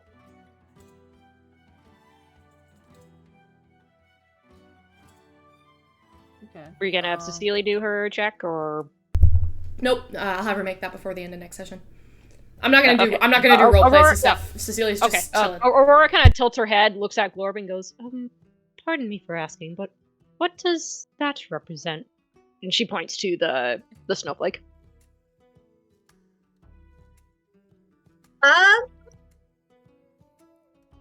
Snow north.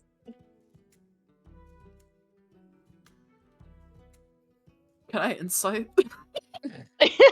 Yeah. Can I insight that too? Yes. Okay, hold on. What's the? Remind me again what I should be rolling to oppose. Persuasion. Persuasion or deception. If you're lying, if you're lying, it's a deception. If you're telling the truth, it's persuasion. Red's still getting to know her, so his instinct is to be like, probably just not great at explaining things. But I don't know this person yet. I can make sure. That's an 8 deception. That's great. That's a dirty 20 for me inside. And apparently the 17 curse continues because I got... Oh, no, wait, no. Insight? Never mind, no, that was a 16. I can't math. Yeah, you get the sense that a little bit of information is maybe being withheld here. Okay. Red's like, okay, Or so not exactly like Aurora. Or just raises an eyebrow. Red also raises an eyebrow. Sure. We'll go with that for now.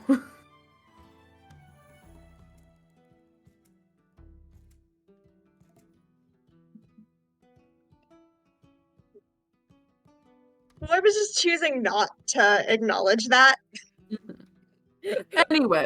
Anyway, Nev, if you decide to cause more of a racket with those guns, can you at least pay the bartender? Because the noise I just had to pay the noise complaints.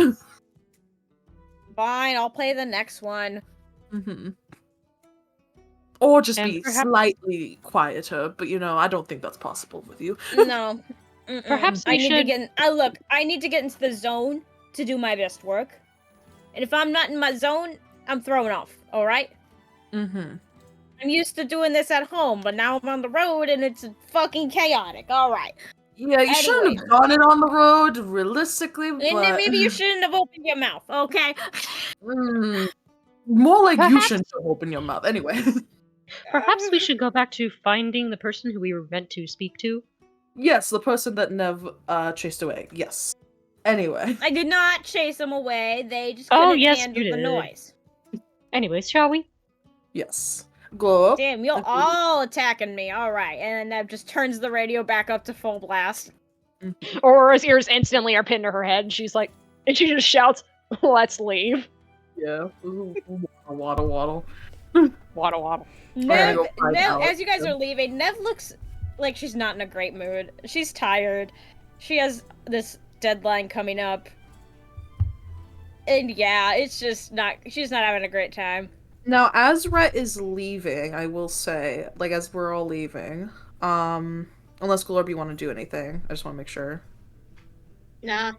Nah? Okay, good. She is happy to go away from the noise. Yeah.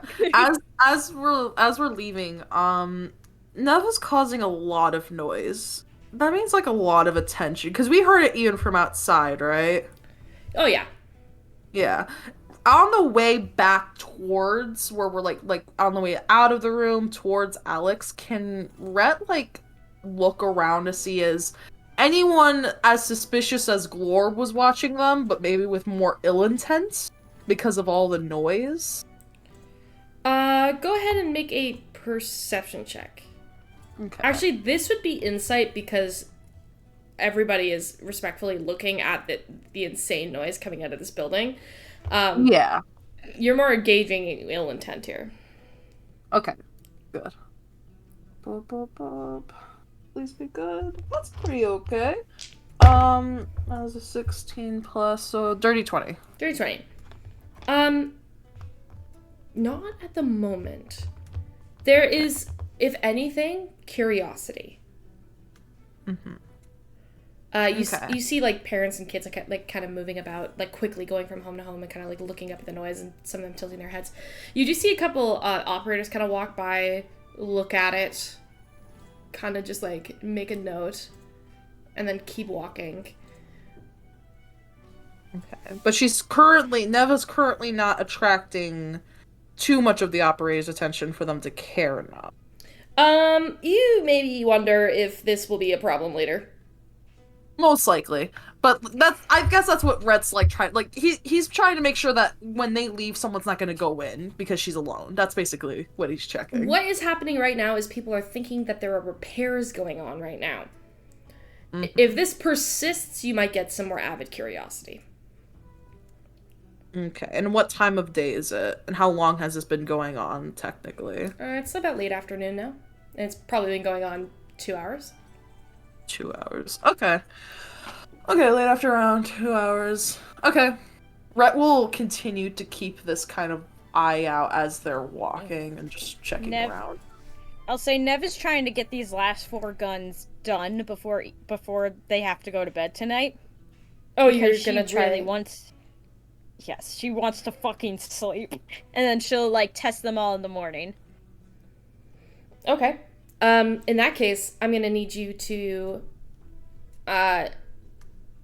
make a couple rolls. Oh boy. For starters, you're gonna make a Tinker's Tool check to see if you physically are able to do it. With disadvantage because you're exhausted. Yep. Tinker's Tools check, let's see. You said with disadvantage, so let me... No, let's... Okay, 17. 17? Okay. Now I need you to make a dexterity check. With disadvantage. This is just for, like, being able to do it without making any crucial mistakes. Or causing damage to yourself or the space around you. Okay. Dexterity, you said? Yep. Disadvantage. 12. 12. Okay, at some point, you're fiddling with the gunpowder. Oh, God. Oh, no. It does blow back in your face. Cool. You take... She's unfazed. You guys hear the sound of something go... Poof! Like a really loud, like, explosion sound. You take 10 points of, piercing damage as, shrapnel and heat kind of hits you in the face. Actually, this would be fire damage of it exploding in your face at some point. Yeah, she's... I mean, again, it hurts, but she's almost entirely, like, unfazed because she's been shot in the face before. And finally, I need you to make a Constitution saving throw at disadvantage. Oh. Come on, baby. This is just to see how you physically hold up here. Do you pass 15. out? 15. You do take another point of exhaustion. But you are able to finish the guns before yes! night. Sorry. But go ahead and take another point of exhaustion. Cool. Cool. Oh. You're lucky it's only 1. If you had gotten below a 10, I would have given you 2 points of exhaustion. I like to imagine as Rhett is like walking away and hears like because we hear the boom right like from afar. Rhett will like look at Viz. It's probably fine. Well, knowing Nev, either the building's on fire or she's fine. But I just don't want her to be attracting the wrong attention in a place like this. Yeah. Anyone got silence? Probably Cecilia, but she seems to have a bit of a headache right now, so let's not bother her. She's been real quiet. She's been real quiet this whole time. So I wonder mean. why. So mean. Making an observation! She was saying, let's leave her alone for now. Rhett's most likely just like, if we did have silence, I think we would have used it by now. Yeah. So you know, she doesn't have fucking silence, you meanies. Okay! Anyway, I guess we'll go back to Alex. All right. Sorry, I just choked on my own spit. Okay. So, you walk back towards Alex. Why'd you laugh like that, Swolf? I'm sorry. Yeah, just fucking, ha! It's so rude. I caught me off guard! Like, ha! Ha! Okay, so you head back towards Alex, who's kind of like leaning back, taking her post, watching the market, keeping an eye on vendors, just making sure there's nothing too sus going on. And she nods as you approach and goes, "So, are we going to have an actual conversation now? Or is your..." Yes. Apologies. She's working on a project, and, So I yeah. gathered. It's okay. We get some strange people here around Clanshire, so it's... Okay, so we're not the first strange people to get here. Not the last strange people, certainly, but, you know, it's come as you go kind of thing. This town isn't what it used to be, so... Yeah. She kind of, like, looks down at that, grits her teeth. I'm guessing you want to rectify that. When I was a little girl, this town was the peak of safety. My father and his operators controlled this space with vigorous enthusiasm, and now it's like trying to pull teeth from him.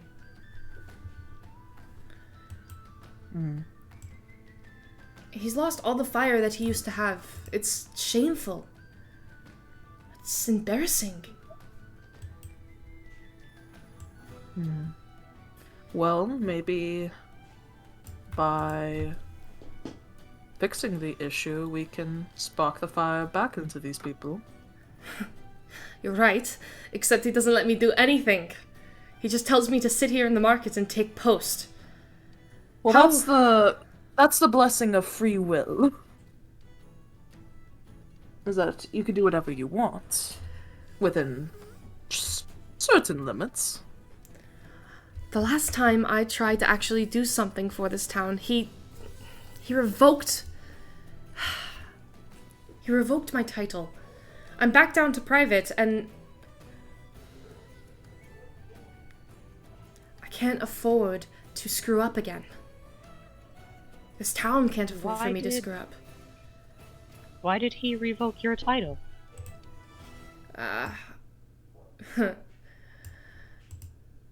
Why did he revoke it, or what did I do?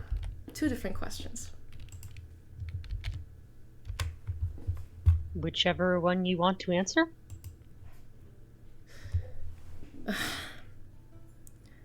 I took a small squadron of operators and conclave mercenaries down the well, in hopes that we could chase out the drip occupancy there. I vastly underestimated what they had done. A lot of my soldiers didn't make it back. What do you mean underestimate what they had done? I was expecting drip mercenaries, drow, or goblins. Maybe even a bugbear, I don't know. Underdark locals. I wasn't expecting monsters. There's a... Monsters? She kind of like rubs her cheek, and you see that absentmindedly she's kind of stroking that scar that's kind of over her cheek. The drip has a group of assassins. Drider assassins. They call them the Wives of the Spider Queen. Zelsix and Frisnir. They occupy the caves underneath the wells. When the enchantment that the wizard Shore Whisper had put on the well fell, we assumed that perhaps the drip had exploded the well underneath, and that's where the water was drained to. Why the well couldn't fill itself. So we went down, and there was a hole blown into the side of the wall. It led into the Underdark. I knew what to expect in the Underdark. Spiders. Other mercenaries, maybe. I barely saw them myself. We were ambushed. If I hadn't... She kind of looks down and you see that there's genuine shame on her face. If I hadn't run, I would have died too. So my father revoked my title because I was too much. I tried to do too much for this town that I was born and raised in, and clearly because my ambitions were big enough to think that I could destroy whatever the drip had put under the well, I was not worthy of being a lieutenant.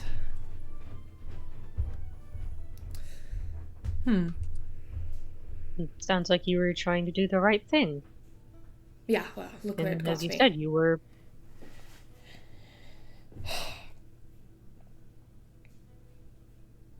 That was 3 months ago. It's been the same ever since. At night, the drip climb up from the well and wreak havoc on the town and the conclave, and the operators can barely hold them off. My father thinks every fight is our last. They do this every night. Most nights, yes. And they all come from the well? Drip assassins come from the well. The Drider, they never leave. I think they guard it. And it's not every night. I'll show you. And she reaches into her bag and pulls out a little leather book and opens up to a page, and she kind of draws it out for you. See, the well, it opens up to a big canyon. That's where the Driders are operating, but see all these little tunnels that lead out from the other points of the well? Those are the pipes that spread out to the farmland and fertilize and soil the fields. Since there's no water coming from the well, the fields can't be operated and the crops are less than adequate. But if we could seal that tunnel, chase out whatever drip operation is carrying on underneath, we could start the well up again.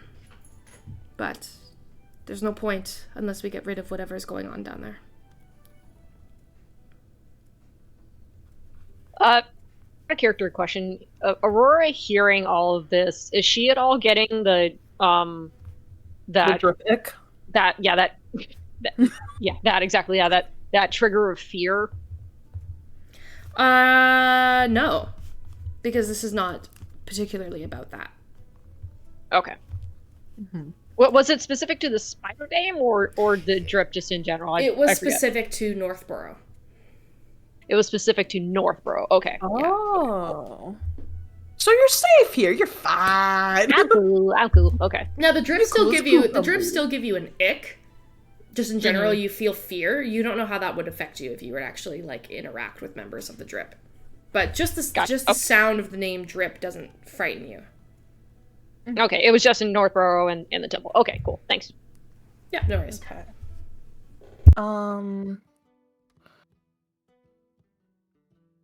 And then what was the last thing Alex said? Sorry, I got kind of sidetracked. She basically said if you can chase out whatever is underneath that cave, and they seal up the well, they could fill the well again and recast the enchantment. Okay. But there's basically no point in reinstating the enchantment because the water just spills out through that tunnel. So we just need to chase them out first. You need to you need to get rid of the operation that's going on under the well, so that and then they can rebuild it, and then we can cast the spell. Exactly. Okay. Step 1, step 2, step 3. Okay. So you basically need to. Sorry, what was it? Oh, I was gonna say, Glorb at this point is gonna say, if there are assassins in your well, what have you been drinking? Alex kind of gestures around. You do notice that the town itself, you've noticed this since you've come in, the town itself is kind of in a state of disarray. People are like really, really struggling. And when you were coming in from the outside, the crops were dying. And she kind of goes, the people get what they can get. The price of packaged and pre-collected water has gone up significantly. A lot of people are taking chances at drinking from the soiled black water, and that is not going so well. The the capilla is just full of sick people. And the pastor is doing everything she can, but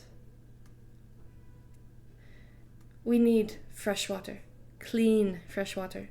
If the people continue to drink from the black water and use it to water their crops, we will cease to exist.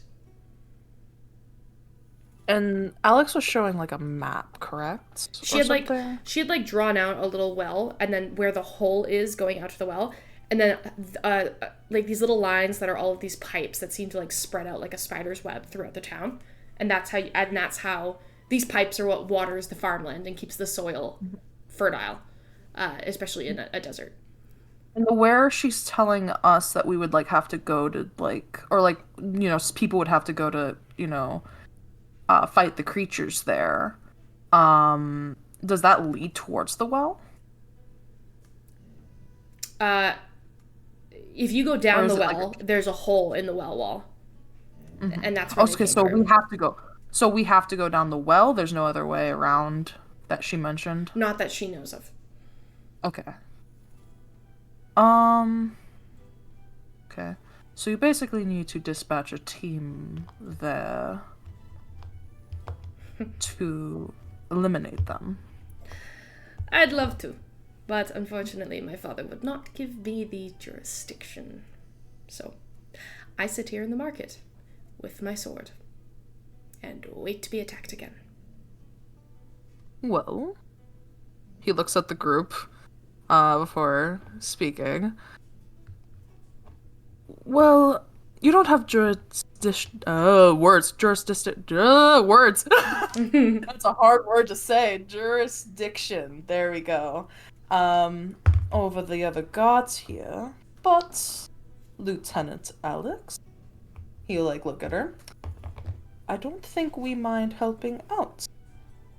If you would like us to go down there with you. She kind of looks at you, tilts her head back, examines you all. And you see now that she has a weird disposition. But you see now as she looks at you, her jaw is set in a very hard, determined line. And there is an intensity in her gaze that kind of resurfaces. And you realize that she's probably a very, very skilled soldier. She has that expression about her when she's not pouting. Which is why Rhett calls her lieutenant as well. Yeah, too. that He's definitely like, helped. Respectful. It definitely helped. She kind of looks you over and goes, all right, let's see what you can do. Look, Clanshire doesn't have a lot of money to offer people who fix this problem, but I could put in a good word with the tavern, maybe compensate for a couple of your nights here, give you supplies you need for your journey going forward, and maybe the town could scrape something together. But it would mean everything to these people if you could get the well back up and running. Does anyone in the group interject or look a little weird? Like, Aurora's nodding like she's agreeing to help. What does Viz look like? We're curious. Because this is the drip we're talking about. Viz is on edge. Mm-hmm. I think Lori was going to lean into whoever's close to her. I guess probably Aurora, because easiest to lean into because height. It's like, what is the drip? Aurora kind of leans back to like in response. They are one of the two parties in this proxy war. They're basically, well, I'm trying to remember how you described the drip. It was like essentially they're from the Underdark, but correct me if I'm wrong, Shex, it was mostly they were trying to kind of take back their land. You don't remember that. So okay. No, okay. So Aurora just. I would say you know them as a group of mercenaries that fight for the Underdark in a proxy war against Ospedon. And they're usually responsible for smuggling, starting fires, leaving smoke in the wake of the people in order to claim back territory lost from advancement. If you've seen Arcane, Stella, they are Zahn. They're like Zahn, and then the Conclave would be Piltover. Okay. Yeah. Aurora just says all of that to Glorb. Okay.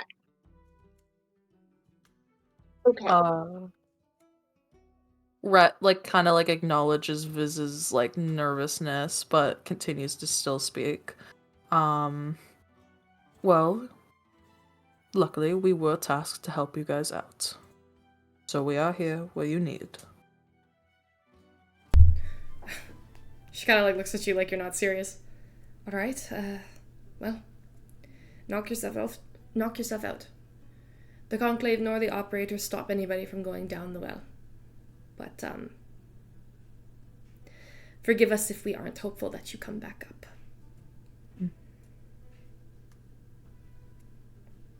Would you want to join us since you've seen down there? And know generally what to expect? You want me to join you? Make a persuasion check. Fucking hell, Wilder. You're gonna make me fucking build a character sheet for this goddamn NPC? Oh my god. You didn't have one ready? You're welcome. No! This is a plot Did you NPC. expect that to... Do I get advantage for calling her lieutenant earlier? Wait. No. How many There's a little times bit have of- you sent us... Shex, you're not about to send us into another Underdark death hole. Unless we have help. You're gonna hate me. Did you roll a natural 20? Natural 20 for a 27. Oh my god. Fucking hell. Okay. She kind of looks at you.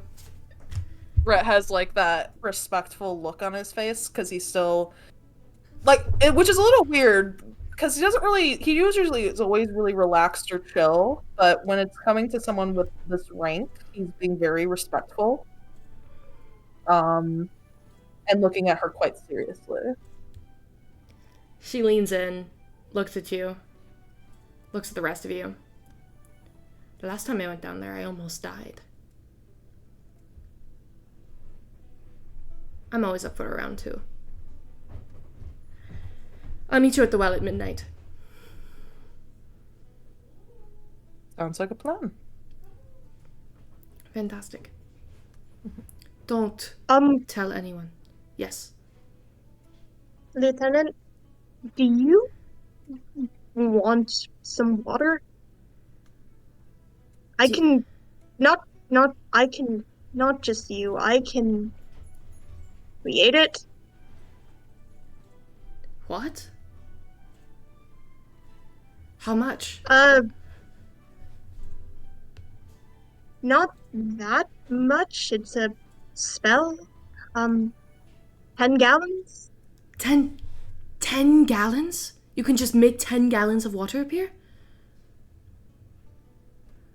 Yes. Well, I would need a container, probably. We can manage that. Do you think you could come back to the town square in an hour? That's fine. Perfect. Sorry, the previous agreement still stands. I'll see you at midnight, but don't tell anyone, please. If my father gets wind of this, I'm never going to be allowed to leave the house again. And then she kind of... Rhett raises an eyebrow. Lieutenant locked up because she's grounded. She puts 2 fingers between her lips and whistles, and 2 of the operators, the tiefling and the gnome, get her attention. They come running over, and she goes, all right, I need you to go ahead to the daycare and find all of the children that were thirsty before. Bring them here to the town square. I also need you to go and collect a 10-gallon bucket. Anything of that kind. We have a individual here who's willing to give water to the people. And they both kind of nod immediately and then take off. And she goes, I need to go help with them and rally up some folks. Stay here? Okay. And she darts off and is back impressively quickly. It doesn't even take the whole hour. But a bucket is presented in front of you. A 10-gallon bucket is presented in front of you. And you also see that there is a gaggle of what looks to be like really small children. There's maybe 40 or 50 of them. And they look extremely ragged and very thirsty. They look like they haven't had like real water in a very long time. There's also a couple elderly individuals who are accompanying Alex, who's, just kind of getting through and walking quickly. And there's a couple like what looks to be like women who are very heavily pregnant. And they all kind of like sit and stand and like wait as this bucket is presented to you. Yeah. I guess. So Glorb is gonna, when the bucket is presented, gonna she fishes, like kind of reaches into her coat and pulls out like what looks like not exactly an amulet, but more like a kind of a little cloth pouch, like on a necklace string. But clearly, like there's something in there. Kind of like pulls that for a second, and then casts create water. I don't think. Yeah. Yeah, like how much do I need to describe? How much would you like to describe? Do you want to describe how the water fills the bucket? Yeah. Yeah. I guess let's say. Do we have the same thought? Sake, that would be funny as hell if we had the same idea. Go ahead. Go. Oh, I was just gonna say, I guess for visuals, less of a filling the bucket and more just like kind of a mass of water like appears kind of slightly above it and then just kind of like flops like into the bucket as it finishes forming. All right. The second the water hits the bucket, everybody goes, and you see like a reverberation through the crowd of just like this amazement of somebody having just put water in front of all of them. And you see Alice kind of gently like slam her arm against her armor and go, all right, line up. Everybody go ahead and present your flask, fill it, and move on.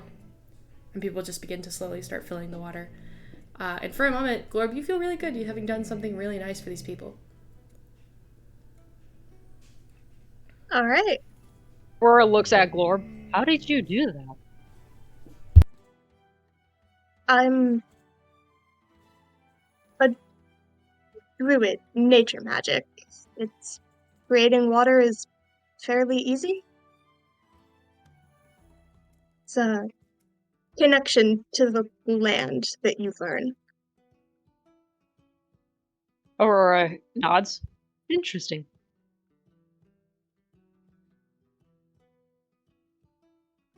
Okay. And oh, go ahead. I was about to say, can I would imagine like we're all kind of like standing back a little bit while Glorb's doing her thing. Can Rhett approach Viz? He's gonna like kind of like lean down. I noticed some uneasiness earlier. While we do always need the extra hands and you're always helpful, if this is too much for you. No, I'll be fine. It's just it's the first time I'm going at him with this face, you know what I mean? There's no way for you to put on a different disguise while you fight at the same time? I could put like take off my hat, even though it'll pain me. Put something over my face kind of thing. I just don't want you... We're already in a lot of danger on a normal daily basis.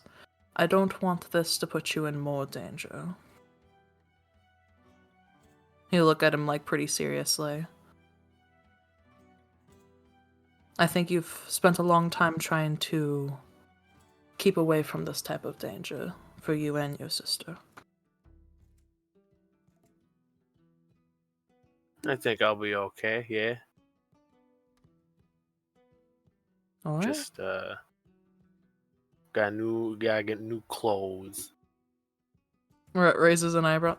New clothes for a disguise? Yeah. Alright, well, see what we could find around here then.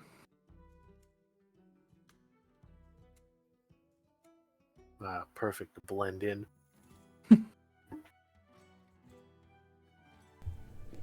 Okay. Rhett and Viz will go pick up some clothes. Oh, so you're just going shopping? Oh, maybe. We'll see. If we got the time, yeah. Because Rhett wants to make sure Viz is prepared. Well, you guys don't have any plans until midnight. You can go shopping around the market if you'd like. There's shockingly midday, a very isn't great... it? Yeah, it's midday. I mean, which is great because it means Nev will be able to join you because she'll be done.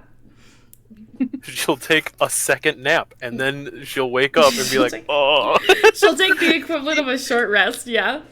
Oh God. Well, she doesn't even get a long rest. No, she doesn't get a long rest. You finished those rules were for you to finish at like 9 o'clock, so you could like sleep that night. Get those 3 hours in. 3 hours, and then you're know up. we were going out at midnight. Yeah, I didn't know either. Nobody knew. Nobody knew. There's no like saying this. Nev is doing this. Listen. Exactly. Nev has no idea what's coming for her. She rushed these guns so then she could take a full night's rest. Well, you know, Rhett will offer the same thing to Nev as he did Viz. Nev's still gonna join because she's stubborn. There you go then, we're done. You're joining in. Can't wait to, just like I said before out of character, can't wait to see you fight on exhaustion. Thank you for being Nev's gonna so have a horrible time. thank you for being so kind to me, Shex, for not making me fight in exhaustion. You're welcome. I am nothing if not nice. Okay. So, Rhett doesn't Oh, do shut shopping. it! You are able to find quite the wide variety of really beautiful textiles. You get the sense that Clanshire is probably a really nice place to visit. It's like the suburb of Umberfall. It's got lots of really nice like deserty influences and a lot of Espanian clothing and like culture weaved into these really gorgeous pieces. You can get anything from like an old-fashioned really big like sombrero to like a really beautiful like modern tunic with some really nice patterns and colors on them. There's like everything. You could get just about anything in terms of textiles here.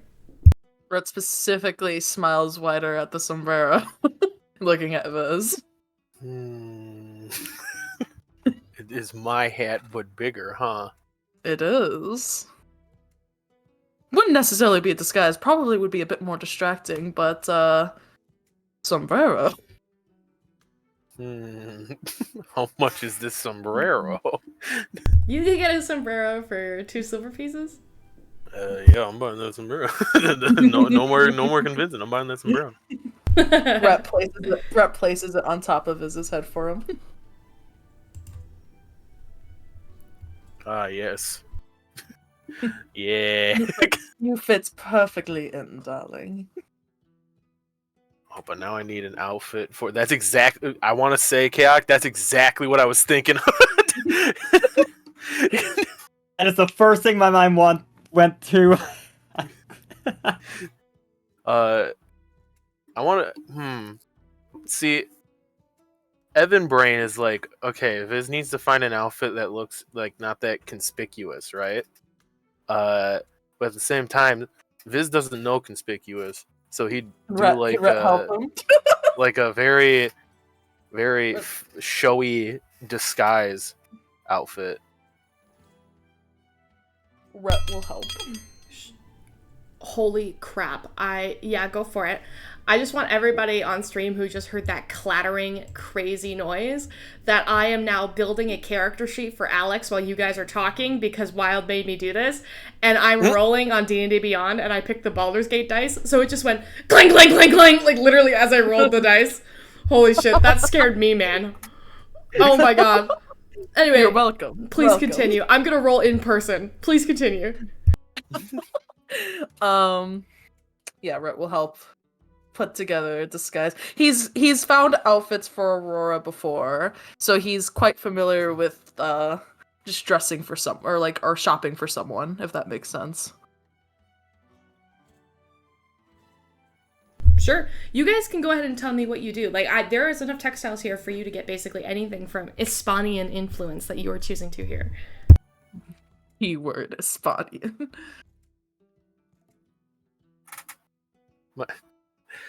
My first thought is Puss in Boots, but I can't do that. Why can't you? Because that's just a cat. I'd be wearing That's just true. boots, a belt, and a cape and a hat. That is true. That is a little too much. Oh, we could get you a cape. Oh yeah, we're getting a cape. Can I get a cape? Rat with the idea of whatever is the equivalent of Puss in Boots in this time, in this world, in what play that could be. Maybe a tabaxi, probably. It's just Puss in no, I was gonna say doubloons. That's not right. Gators. There you go. Puss in Gators. Puss in Gators. Rhett will be like, well, you need to finish off the look, and he'll pull his rapier off of his side and give it over to him. Know how to use it? I can't. Yeah, I've never used one in person really before, but I kind of know how to use it. A life or death situation, you kind of end up figuring it out. Yeah, I guess that's fair. I won't try it out in here because. Anyways, let me. I'm really having a hard time figuring out what kind of outfit. Rhett adds a feather to the sombrero. Okay, this is loving this outfit more by the second. I like to imagine Viz is trying to figure it out, and Rhett's just adding stuff.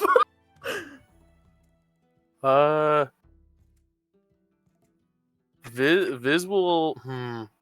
I may need a minute. I need to look up some inspirations. We'll say we get it done. Take the inspiration you need. We'll get back to that later. Is there anything else anyone would like to do right now?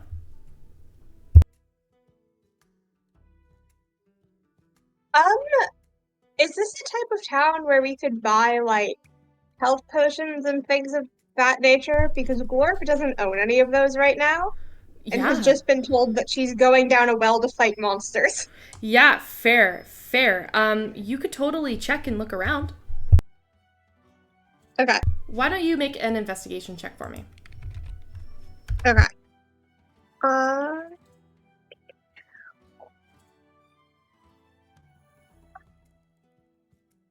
I'm sorry, I dropped my dice. 10. Okay, 10. It takes you a while. It does take you 2 hours to explore the town completely. But you do find a really quaint, cute little, what looks to be apothecary. And you didn't notice it at first because it's got no sign, and then you realize that the sign isn't hanging, it's actually over the door, and you see like a little triangular bottle with a stopper at the top. And it reads, it's in Hispanian. Can you read Hispanian? No. Okay. Then you would just see the words, forgive me, I don't speak Spanish. Elixirs y Esencias would be the name of the store. It's very quaint, nestled in the heart of like a bustling side street of the market. And it's adorned with vibrant flowers. There's like aromatic herbs, even though they are kind of like fading a little bit. You find that there's some kind of weird essence that's kind of keeping them up. As a druid, you're able to tell this. Like, they haven't been watered in a while, but they're still doing okay. It's really strange and off-putting. There's hanging baskets of dried ingredients that sway gently in the breeze. And there's scents of various herbs and spices that kind of waft through the air as you step inside. As you walk in, you see shelves lined with these ornate glass bottles, each with a different potion or elixir. Wooden countertops that are like cluttered with mortar pestle sets, rare ingredients, bubbling cauldron, and a soft glow kind of emulating from these placed lanterns that create a gentle ambiance. You see behind the counter, there's a little old Hispanian woman with a big shawl.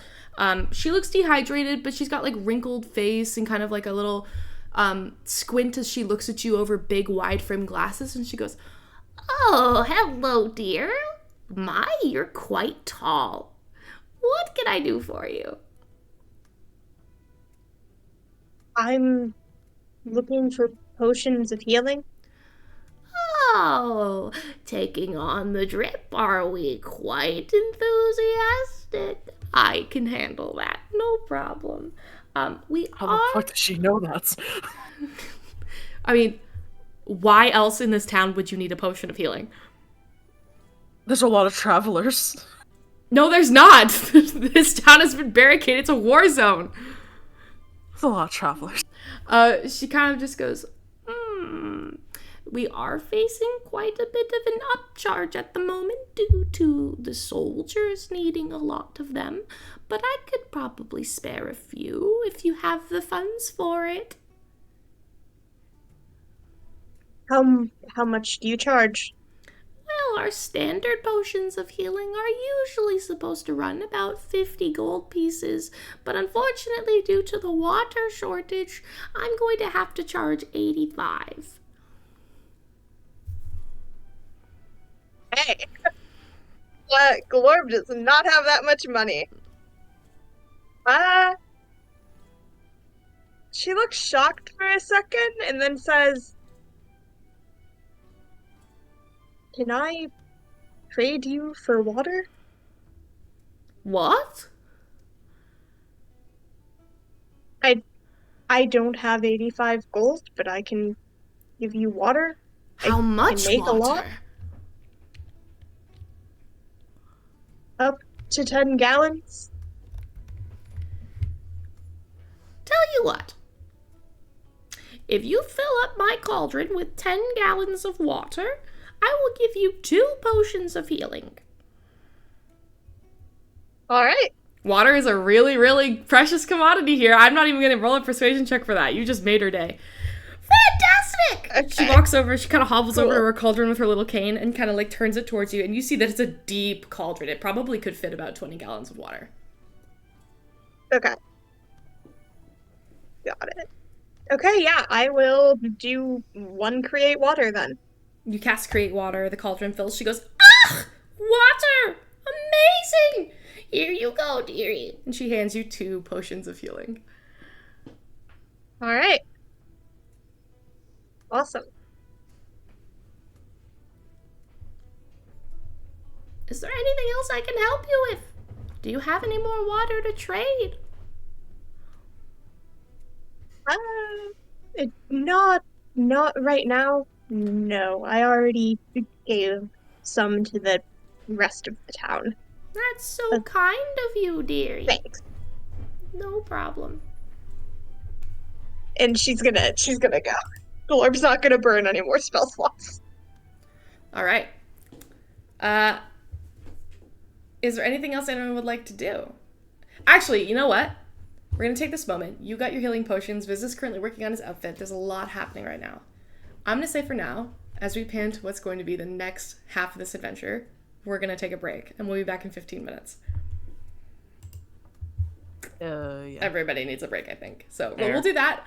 We'll be back. You need a break to make a character sheet. And nope, don't out me, please. We'll see you then.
welcome back.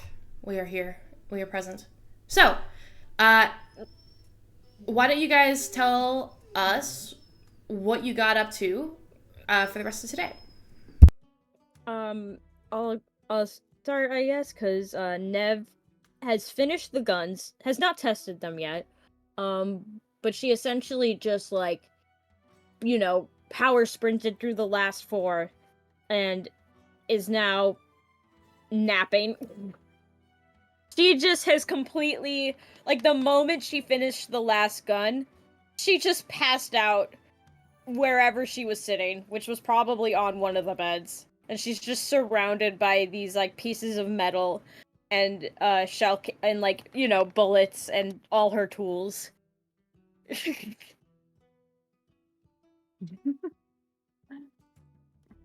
Her goggles are still on her face. That's fair. Do we all end up, is everyone, like, most likely gonna end up back at the inn at the same time, I'm guessing? Yeah, we'll assume that you guys are all back at the inn. You're either downstairs getting a drink or upstairs in the room where Nev is blacked out. It's up to you guys. Rhett, and Viz just walking, representing the Viz Nota outfit. Did you come up with an idea, Evan? I did come up with an idea, but Viz did buy 2 outfits. Oh. I wanted to know how much this would be. Well, one of them is just like, I don't know how to describe this other than just saying Don Quixote. I know his pants are like Spanish breeches, where like they're puffy around the like kind of waist area down to like halfway through the like thigh. Slay! I'm so excited. I heard Don Quixote and I'm stoked. Keep going. He has those definitely for parts of his pants, and then there's like this kind of brownish maroon like rest of the pants. He has very tall boots. His boots go up to like, what is it? Kind of almost meeting the breeches. His shirt is like, hold on, I just lost the image. It's like kind of a tan shirt and like a long sleeve tan shirt where there's like frills at the end of like the sleeve where his wrists are, and he has like, but you wouldn't really know that because he has like these big thick gloves on, and then it's obviously a sombrero with a feather in it, and then he has like a bandana thing around his neck that he can pull over his mouth. Slay. Sombrero bandits. For the whole The fit. other one is a secret for now. For the whole fit, for that one, throw yourself back a gold piece. Okay, that's fine so far. The other one you messaged to me, right? Yeah. That one is going to be 2 gold, 2.5 gold, 2 gold, 5 silver. I don't know why my brain went like, what did she just say? What? 2.5. 2.5. Okay, there you go. All right, thank you. No worries. And one part of that piece, you know which one is custom made, so you're gonna have to pick it up in the morning. Okay, that's fair. Cool. If we make it back in the morning. If you survive the night.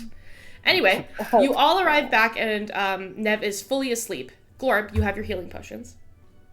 The afternoon is yours. Y'all finally get some quiet after, like, somebody passed out. She's either dead or she's fine. I'm hoping for the latter. Most likely. I think if she was dead, she would have gone out with a fight. And the whole place would be chaos. Knocks on the door. Nev? Oh wait, you guys are like knocking on the door to like her where she is. I'm gonna knock on the door. Yeah, she does not answer. I think she's passed the fuck out. I'm just gonna open it and see this. Should we wake her up now or later? I mean, can Viz see that most of the guns are done? Yeah, you know what the finished ones look like, yeah. You can also tell that, like, she definitely finished them before passing out. She didn't just pass out in the middle of her work, because all the guns are neatly lined up on the side, and she's just in a pile of rubble. I think we can let us sleep for a little bit. Hey, look, she left a little face imprint with the gunpowder on her pillow. Holy shit! This is interesting sight to behold. Well, she did it, and I knew she was okay. So I don't want to be in this room though. This smells bad. Yeah. Is there a window in this room or no? Yep, all of the rooms have windows that either look out into the back alley or the front of the canteen. He'll quietly go in just so he could open one. Because I feel like, knowing Nev and knowing where the fuck she lives, she doesn't give a fuck about ventilation or just airing a place out. So he's gonna, like, just stealthily, without waking her up, open it so at least airs out the room. Well, yeah, no, she doesn't open her windows in Umberfall. That's how you let people in. Well, he's gonna open it up for you right now. As long as it's not, like, on the ground and someone can just easily get in, right? Yeah, you're on the second floor. Someone would have to climb in the window. Okay, yeah. He'll, like, leave it a little open, just a little slightly, so it gets some air out, and then walk out and close the door. She's gonna have a fun time waking up and learning that she's going to have to go down into a well with us unless she doesn't want to. I think she will out of spite. Mm-hmm. I expect so. Hey, I'll meet you downstairs. I gotta send a message. Alright. Okay. So do the rest of you go downstairs to grab drinks? And wait out the time here? Right, well. Yeah, Aurora will get a drink and just kind of sit and chill. Okay. Is anyone getting wasted before the adventure? just fucking plastered as we're like trying to fucking fight for our lives. You're walking through a dark cave drunk, like Glorb down an entire bottle. No, Glorb is not going to drink, but she's just gonna go, like, sit downstairs and start writing a letter. Okay. That would be funny as hell, though, if some of you got drunk. Like, you're walking, like a white girl walking to the bar in January, you're, like, going through a dark cave, like, a hoe never gets cold! I don't need my jacket! Yeah, funny as fuck. Okay, okay, so, some of you are getting drinks, some of you are hanging out, Viz and a couple of you are sending letters. This music got so intense all of a sudden. I hope it loops, because I don't want to have to play again. Fuck! It didn't loop! Annoying. Anyway, sorry. So, someone's sending a message and someone's writing a letter. I can go first. Viz will go to a quieter section. Preferably maybe his room. Make sure he wants to make sure no one can see him or hear him. So should I just roll like an investigation? Yeah, sure. Okay, that's a 17. Okay. So you managed to find a quiet little alcove that's kind of like upstairs in one of the sitting spaces where you can sit comfortably on like a like an ottoman kind of and just kind of focus. Okay. This is gonna cast Sending. And he is going to send a message to his boss, Mr. Thundergrip. He's gonna be like, don't worry, I found a better way to count the words this time. This is exactly 25. I did it in a Google Doc. Good shit. Mr. Thundergrip, breaking news. The Drip has invaded Clanshire and destroyed their water source, tormenting the people in the night, currently helping to gain control. Holy shit, you just send that? Yeah. That's bonkers. Alright. The reply is immediate. If you find the Spider Dame, I need you to get some evidence that they're behind this. I cannot stand that fiend in our country. Do what you can. Report back. Please and thank. And it cuts out. Yeah, and then Viz will join everyone else. For those who don't know, i.e. Stella, his boss, Georgie Thundergrip, is J. Jonah Jameson from Spider-Man, who does want pictures of the Spider Dame on his desk. Anyway, great job. Really love that, Viz. Anyway, what letter are you writing, Stella? Okay, question. I'm assuming, is there, like, I don't have, like, sending or anything. Is there a better way for, like, long-distance communication, or is, like, am I just writing a letter and waiting for the snail mail? You're a druid, right? So the fastest way for you would be, like, birds. Okay. You usually have to find a bird and then pay them in some kind of format. They like shiny things, but they also really like seed. It kind of depends. Okay, yeah. So I am writing a letter that I will just keep on me until such time as I can find a bird to send it with.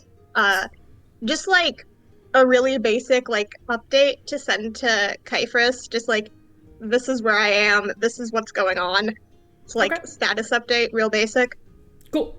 Yep, no worries. More than manageable. And you can probably honestly find a bird chilling around the cantina, just because they look for food, right? If you're looking particularly for a specific bird, you probably won't find them because there's only really like corvids here. There usually might be other feathered, brightly colored birds, but because of the drought, you only kind of get corvids right now, so you can ask either a big raven or a big crow. It's up to you. Let's go with a raven. Okay. Do you speak with animals? Ooh, I don't... Hold on, let me see. I do, yes. Okay. That would be easier for you to convey what you want, or you could roll an animal handling check and hope that they understand your messaging vaguely. I'm going to roll an animal handling because I have already burned 2 spell slots creating water, and we're about to go in a scary hole. Does Speak with Animals have a little R tag next to it? Yes. Then it's a ritual spell. You can cast it without using a spell slot. It just takes 10 minutes. Oh, sweet. Okay. Then, in that case, yes, I will cast Speak with Animals. Cool. All right. I believe, does Create Water have a ritual tag next to it as well? Oh, that's a good question, actually. No. Okay. Then yeah, those did cost spell slots. Okay. You cast Speak with Animals, and you go up to this bird. A raven, right? Yeah. She kind of tilts her head and looks at you.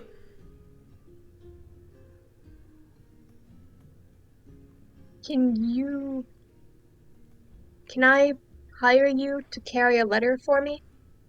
Hire for a letter? Interesting. What do you give? Shiny? How far do I go? Far? Is it cold? Is it hot? Actually, this is an out-of-character question. I'm assuming... I don't think we decided where Typhus would be when they split up. Like, her mentor. Mm-hmm. Do I have an idea of, like, where on the continent he is? You have a meeting point in the Indigo Wood, which would be in Wyland. Okay. The Indigo Wood in Wyland, I can bring you human food from inside, whatever you want. Human food good. Sure. Shiny bauble preferred.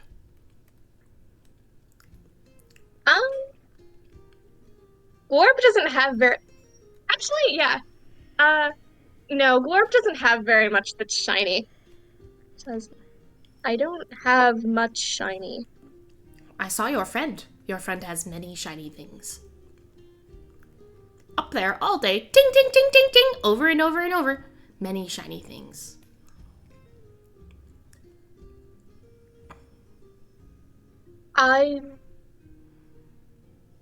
She's asleep. Make a persuasion check with disadvantage. Do any of us see this, or does she go off on her complete own? She's off on her own. The intention, the intention is that she went off on her own. Also, Okay. even if you wanted to, you wouldn't hear shit. You just hear clicker, like little bird noises. Give the bird a gun. Okay. With disadvantage, that's a 16. 16. Oh. The bird kind of droops its little wings and goes, okay. Food, I guess. Fine. I'm sorry, I've already lost track of where am I sending the bird? The indigo wood. Okay. I need you to bring this to Typhus in the indigo wood. Who? What do you look? They're an elf, tall and thin, long hair. They'll be wearing clothes that look like mine. Okay. Sure thing. I find elf. What's your name? Glorb. Glorb. I want to know how you translate glorb into birds. It sounds a little bit like chick-ka, like that. It's like a clicky noise. Alright. The same way that we would go glorba and put like a big end on it, it's almost like a high click for them. Alright. You give me name? Would like name. Other birds don't have name.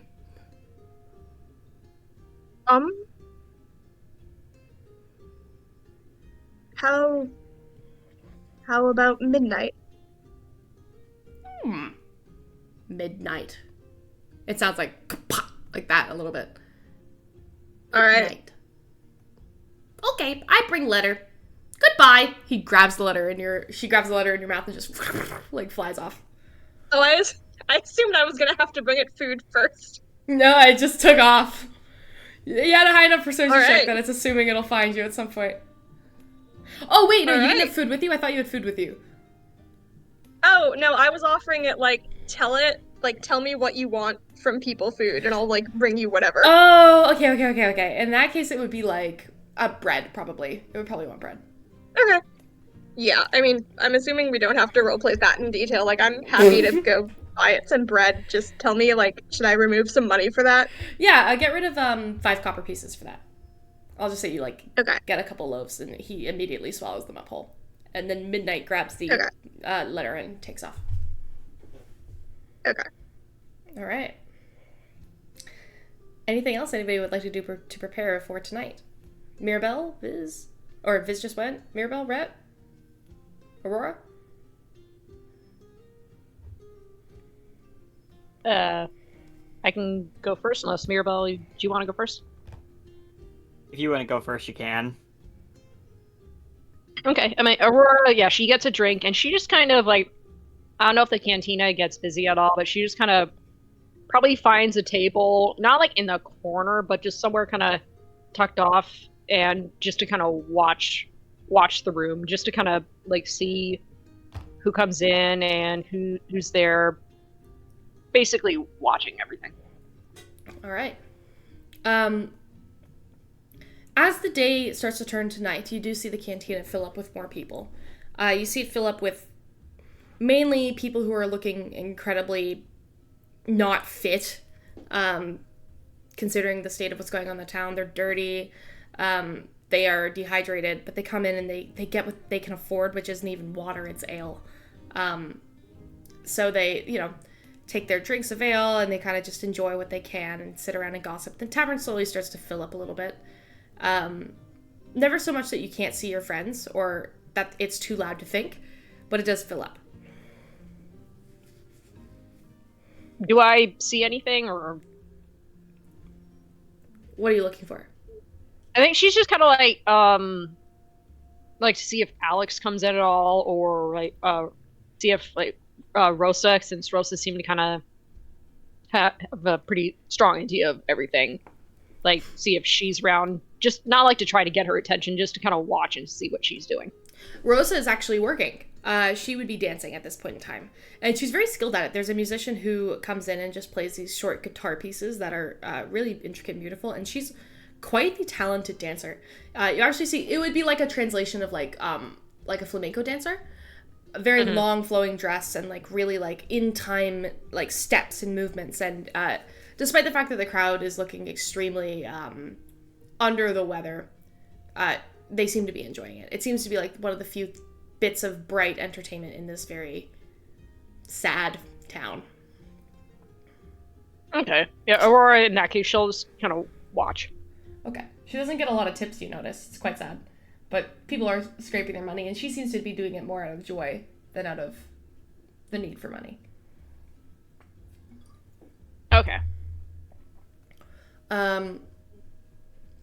Regardless, Mirabelle or Rhett. You could go first, Chaotic. It's funny because the thing I've been kind of flip-flopping on if I want to do or not actually kind of involves Rosa, sort of. Okay. So I guess while she's currently dancing and I guess Aurora's just, watching, at some point Mirabelle will kind of make her way into the bar, get herself a drink. She'll kind of look over to Rosa and then kind of ask the bartender, do employees usually have the right to drink while on shift? Kind of looks at you. I mean, depends. I don't drink. But, really, I'm the only employee, so... She doesn't work here? She kind of nods her head in Rosa's direction. Ooh, Rosa? Work here? No. Rosa doesn't work here. Rosa does what Rosa wants. And, she likes to dance. She comes here a lot. I let her get her tips. She's good at it. Brings in company. But, bit of a free spirit, that one.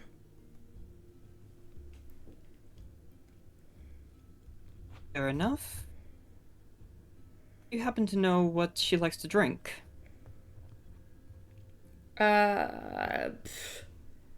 Honestly, sangria. At that, Mirabelle will pay for an extra sangria. Sure. 2 sangrias? Hype. Yep. Okay. Just have one of those for her. I feel like she deserves it after... She kind of motions up to where their room is and where Nev's been making noise all day. Much obliged. That's gonna be 4 gold pieces for 2 glasses of sangria. Unfortunately, it involves water, so it's a little more expensive. I mean... Mirabelle is still technically holding on to all this money from, the start of the campaign, so I got no problem with that. Alright. And yeah, Mirabelle will just kind of sit there and enjoy her drink, watch Rosa dance, just waiting for time. Alright, you give it to her at some point? Yeah, I think if there's a point where, Rosa's kind of taking a break from dancing, Mirabelle will just kind of... Like, if she goes to take a seat at a table to kind of get off her feet for a sec, Mirabelle will just kind of pass by, set the drink there. She kind of looks over at you, kind of curiously, leans down, picks it up. Is this one for me? Of course. Figured you could use something after a friend of mine gave you a headache all day. I understand. Thank you, Corino. That's very sweet. And she leans down and just gives you a little kiss on the top of your head.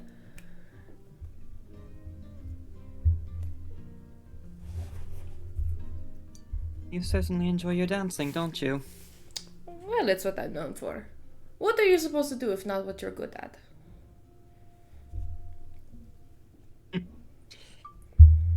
That is a very good philosophy. An old friend of mine had to help me understand that once. Ominous. Did that old friend of yours also teach you to lighten up a little bit as well? Believe it or not, yes. Among other things. Oh, do tell me about these other things. Are you hitting on her? I'm asking out of character because I need to know the vibe here. This is the sense I'm getting. I need to know how this is going forward. Yeah, that's why I was hesitant on doing this. No, it's fine. It's better if you say so up front so I know what the vibe is going forward. Because I'm like, do you want something from her? Are you like trying to get her secrets? What's going on here? I think this is probably gonna sound complicated, and I apologize for that, but it's part of it is she is kind of hitting on her. But part of that is because she reminds her so much of a certain someone else from Mirabelle's past. Okay, I understand. Yes, so, you get the sense, there's a couple ways in which you can tell immediately that Rosa is familiar to Luna, and that's just in, like, the spontaneity and the spontaneousness of her, as well as, like, the passion for what she does and, like, what she likes to do. There is a difference that you can tell also immediately as you two continue your conversation, and that is, while Luna was very sweet and understanding, Rosa is coy and feels like the more you talk to her, the more she feels like a snake luring back. It's not necessarily that she's evil or vile. It's more just that, like, she approaches every conversation almost like she's wondering what she can get out of it. And you remember Luna being quite selfless in comparison.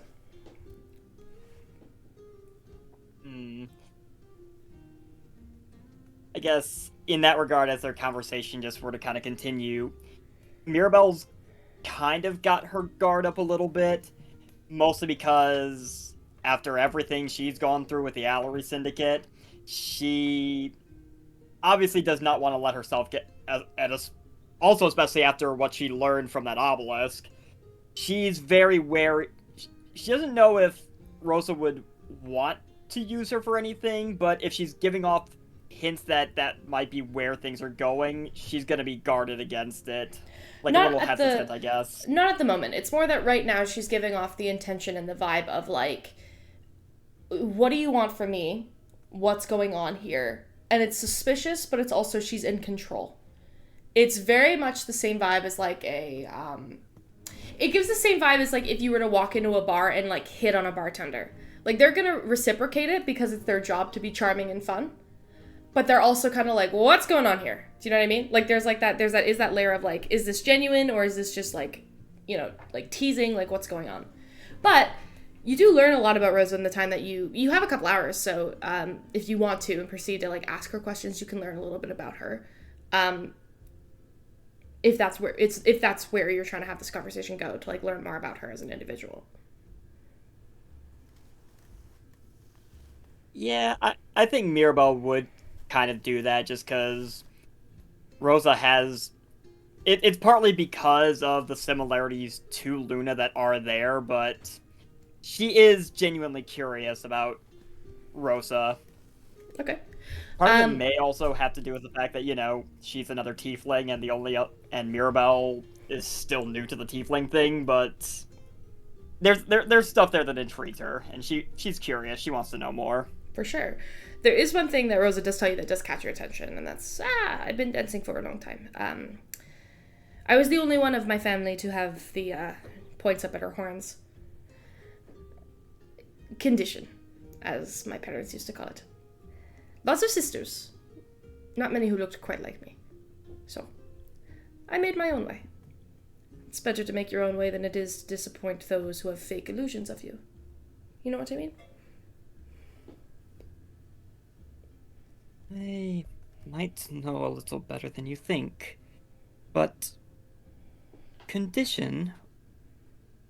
Forgive me, but what do you mean by that? Tiefling, darling. When you have parents who are not tieflings and you have a child who is, it's a condition. At the very least, a curiosity. My mother got asked a lot of questions by my father. Luckily for her, I was just a temporary flaw in the machine.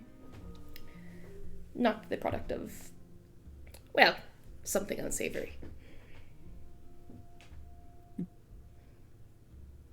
Well, as long as you're still continuing to be passionate about what you do, and you are very good at it, I hardly see anything about that as a flaw.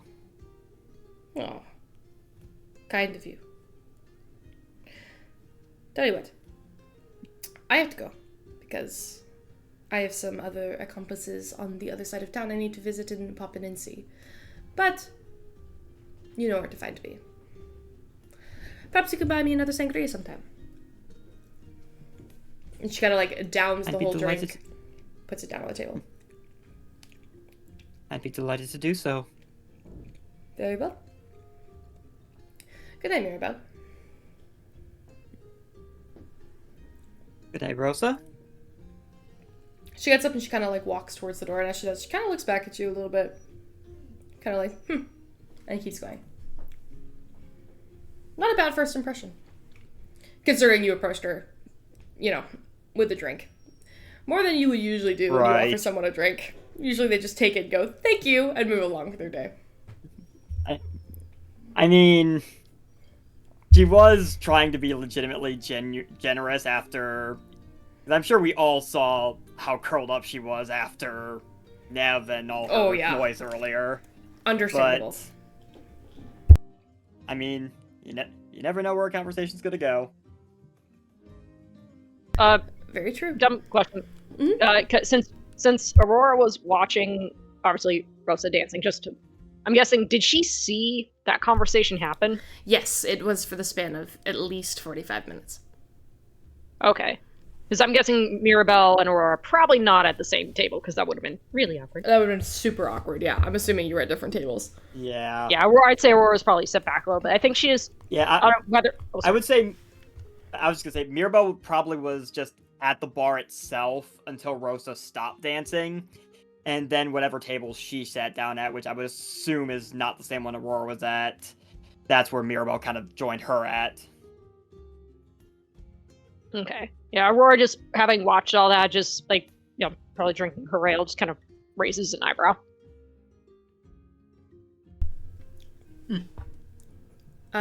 And Rhett, anything you want to do before midnight? Oh, no, I think I'm okay. All right. In that case, then, how do you all reconvene before you have to meet Alex? All right, who wants to wake up Nev? I'll do it. Viz will go up into the room. Nev's still passed out. Still passed out. What comedic way should Viz wake up Nev? I mean, out of everyone in the party, Viz is probably the safest person to wake her up.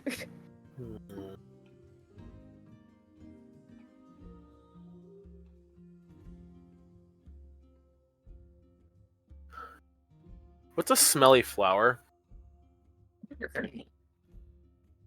I don't know, but you'd be pressed finding one in a drought. Oh no, I misread something. Yeah. You could go back to that apothecary.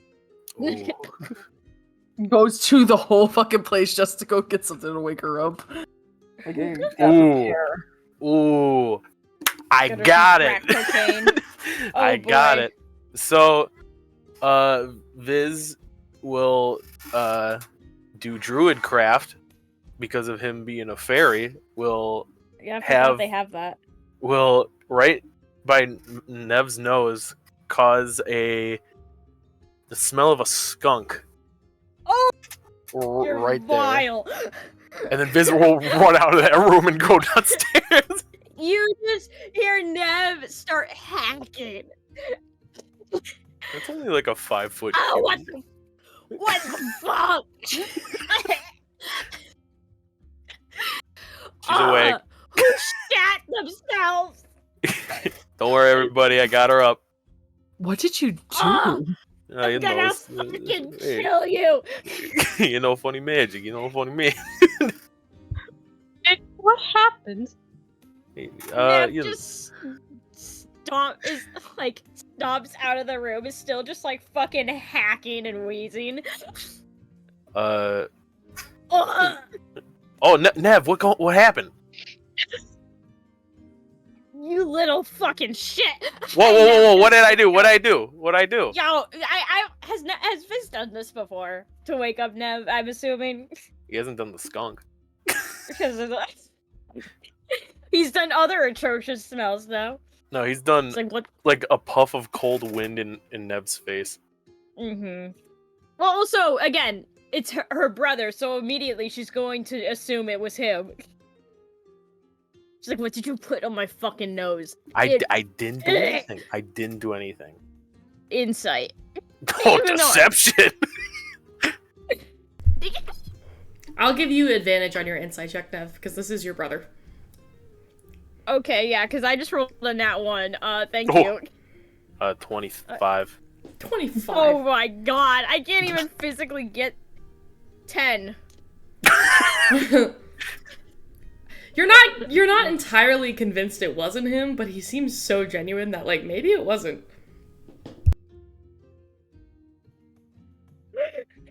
Nev's just like, I got my eye on you, Viz.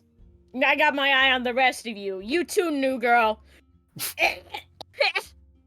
Nev is still, like, hacking. Ugh. Yeah, but Aurora you know, just takes another sip of her ale. yeah, but you know how I feel about my outfit.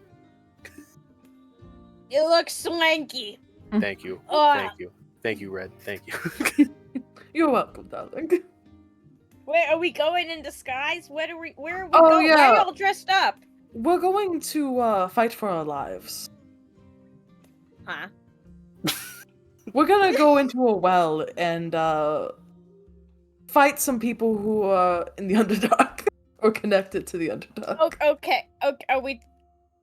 Don't tell me we're fighting the fucking drip. Why are we fighting the drip? I thought we were just gonna fix the fucking fountain. Why the fuck did you? Well, we promised to fix the fountain, and it looks like the drip is involved. So it looks like we're going to have to do it. What am I supposed to do with all these guns? Just leave them here? Got a key. You can lock the door. Put them in your pouch. Time is Can I it? do that now, Shex? Oh yeah. Since they're not just. Yeah. I could put them in my bag of holding. Yeah. Yeah. I think you can. I mean, I don't know how much space you can hold in your bag of holding. Each rifle is about 2.5 feet long and about 40 pounds. What better way to 40 test out pounds? your Holy what better shit. way to test out your guns than a fight? That is true. That would be. The visual of Nev pulling out a rifle, shooting it, like that works. Putting it back, pulling out a different rifle to shoot it. This one works too. Well, I thought You know, that one live lost. testing. Yeah, now Nev, what? as soon as Aurora says that, Nev goes, Oh, I was saying No, that out that's of character, actually but not a Aurora bad can idea. say that.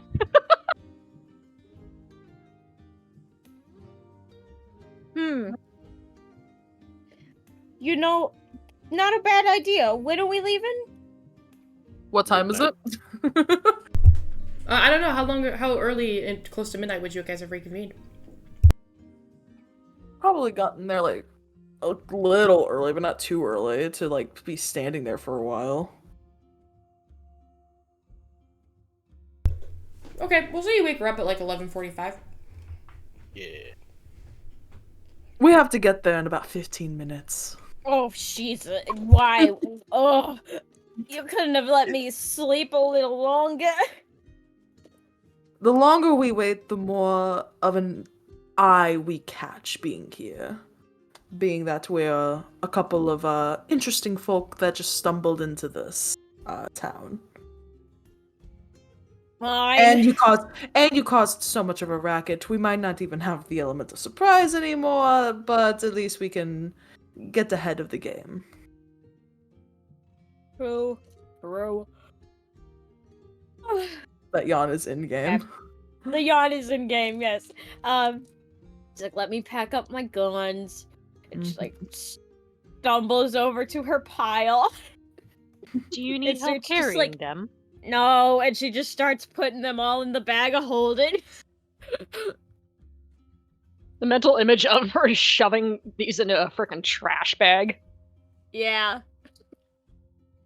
So, Shucks, can I just add like 12 rifles to my inventory?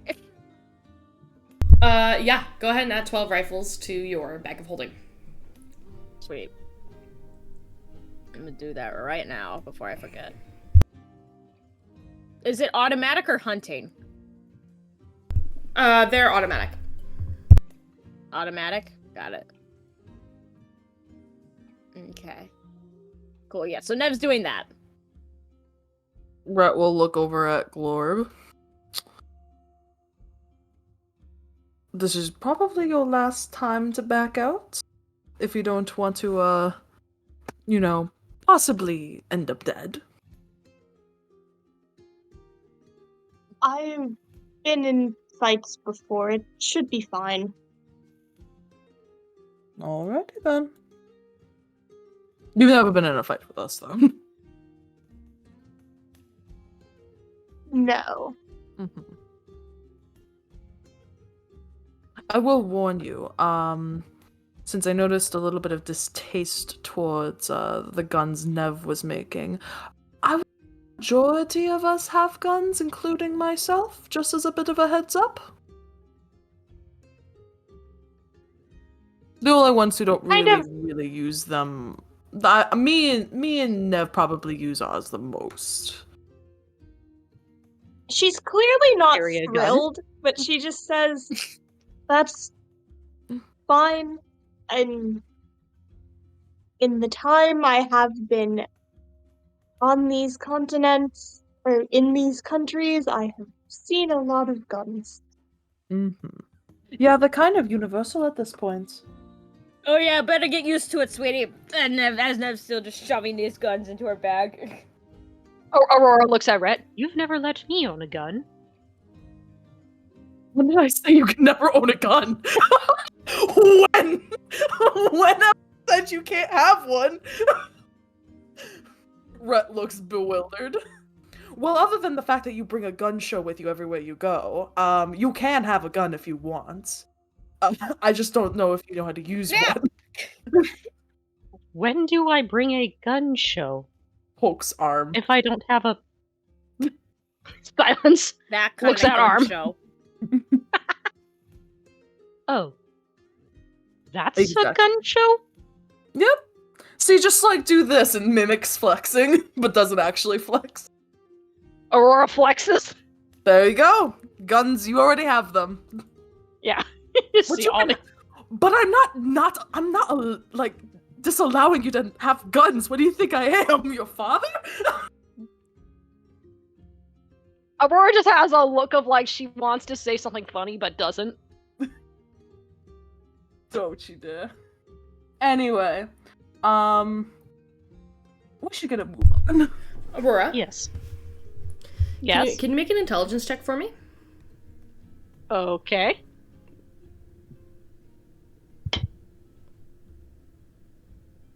Are you kidding me? Not one? Nat one. Aww.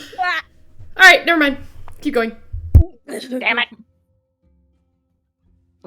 And as we're gonna get ready to leave, Rhett is also doing the same thing he did before when they left to go find Alex again. Checking the surroundings now that it's getting closer to, now that it's night, Yeah. It could be a bit different. Understandable. Go ahead and make a perception check. Nev is gonna quickly cast Cure Wounds on herself because she shot herself in the face earlier. Oh, You got a short rest. Sure. Oh, I forgot about that. Oopsies. Is it perception now, or is it insight like it was before? It's still it's perception now because the streets are empty. Okay. That is an 18. 18. At the moment, you don't see anything as you're moving through the city. You're kind of just keeping an eye, looking around. You don't see anything. You don't see operators. You don't see drip. You don't see civilians. It's like the streets are vacant right now. Okay. All right. Waddle, waddle, waddle. All right.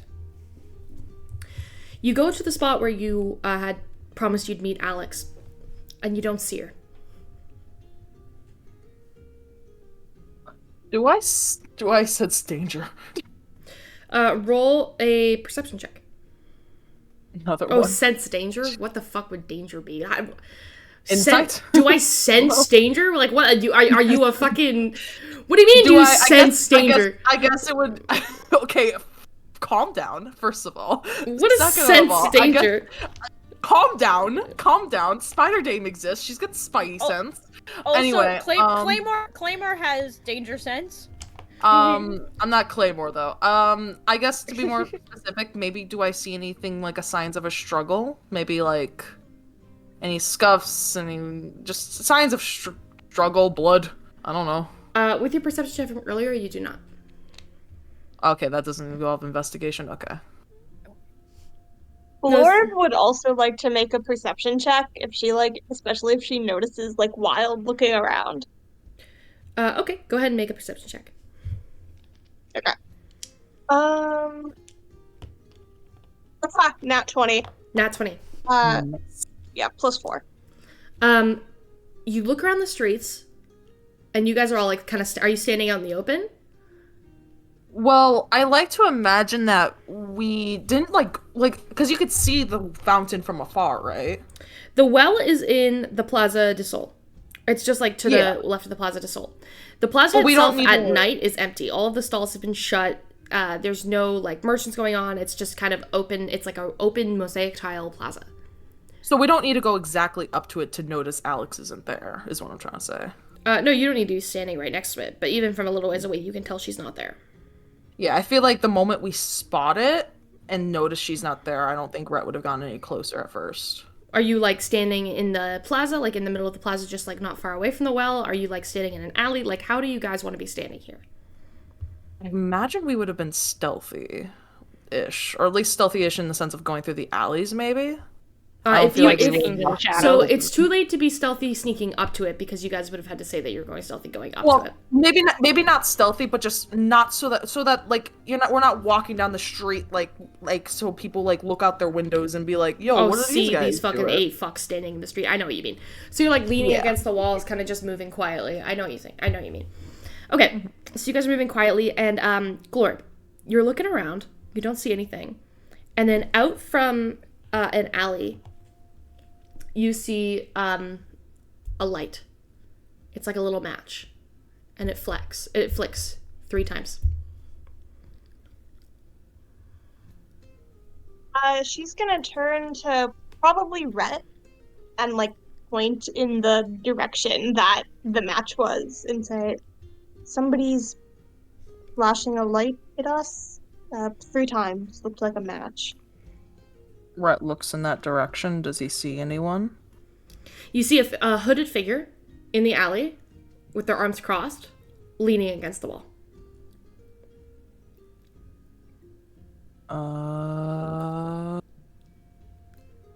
Then I would... A hooded figure. I guess he would... Would he have any idea what 3 lights mean? What kind of signal is that you don't tell someone what it is? Is it Morse code? Is it like a military, something he would probably, I don't know, a signal that he would probably seen guards doing with his knowledge?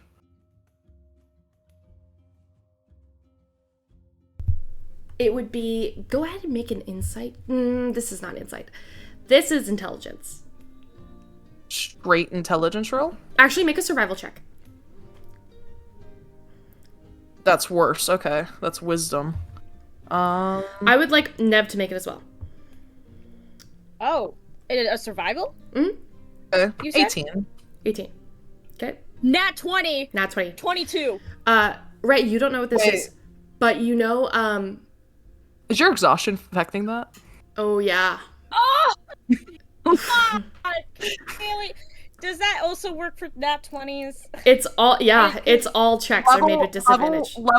Just to go an overview of what we're getting into with you at exhaustion. Well, guess what? Now, guess what? My with disadvantage, I rolled an 18 plus 2, so dirty 20. Awesome. 30, 20. Level 1, I think, is disadvantage on ability checks. Number 2 is speed is halved. And number 3 is disadvantage on attack rolls. Yeah. So this is great. Shut up. Okay. Yeah. Anyway, you recognize this, Nev, even in your like exhausted, tired state. You recognize this as Morse code, and it does mean SOS. Nev immediately is gonna be running forward. That means someone needs a help. Oh, okay. Nev, run out in the open Nev's like gonna that dog. immediately move forward. But still be moving forward cautiously, though. Okay, you move forward cautiously. You begin to like move through the alleys. You approach and you see leaning against the wall, in with a hood and a huge cloak over their body to like conceal them. You see Alex. She's leaning against the wall. She's kind of like grimacing a little bit. She's dressed differently than she usually is. Half plate. Mm-hmm. Rather than her official military uniform, she's got this like half plate without all of the adornments on it. And there is a shield on her back and a sword that is different than the one you saw her with before on her belt. She kind of like sees your approach. She goes, "Thank God." Are you okay? Aurora's going to like run up to her and just kind of like, if she's leaning against the wall. Yeah, she's leaning against the wall. Okay. Aurora is going to be like, "Do you need help?" I think I'm fine. Might have just hurt myself a little bit. And kind of gets up. As she like stands up, you see that there is a giant slash from just under her ear down the side of her neck. And it is bleeding profusely. What? Can Viz Nev is going... Viz figure out how to... Cast... Go ahead. I was just gonna say, can Nev cast Cure Wounds? Oh, that's better. Yeah. Sure. Go ahead and cast Cure Wounds. You see that her hand was actually pressing against it while she was like flashing at you guys, like her little light. And as she sits up and moves her hand, you can see that it's like spilling blood. She gets 11 hit points back. You cast Cure Wounds. The wound closes over immediately and scabs over. She goes, "Oh, thanks." What happened? Spider in the well. Don't stand near the well. A spider or a drider? A spider climbed up the well. Biggest one I've ever seen. I hit it. It fell down, but it got me. Can I make a medicine check just to see if she's poisoned? I was just about to ask the same thing. Actually, I'm like, wait, someone else should. I'm gonna have to do it at disadvantage. Viz will, because Viz is good at medicine check. Go ahead and make a medicine check. Yeah, he just wants to see if there's like, a poison, if you will. A poison, yeah. Go ahead. 18? 18. From where the wound has sealed and closed over, you take a look at it and you kind of just look. And you stare at it. And yeah, something seems weird to you.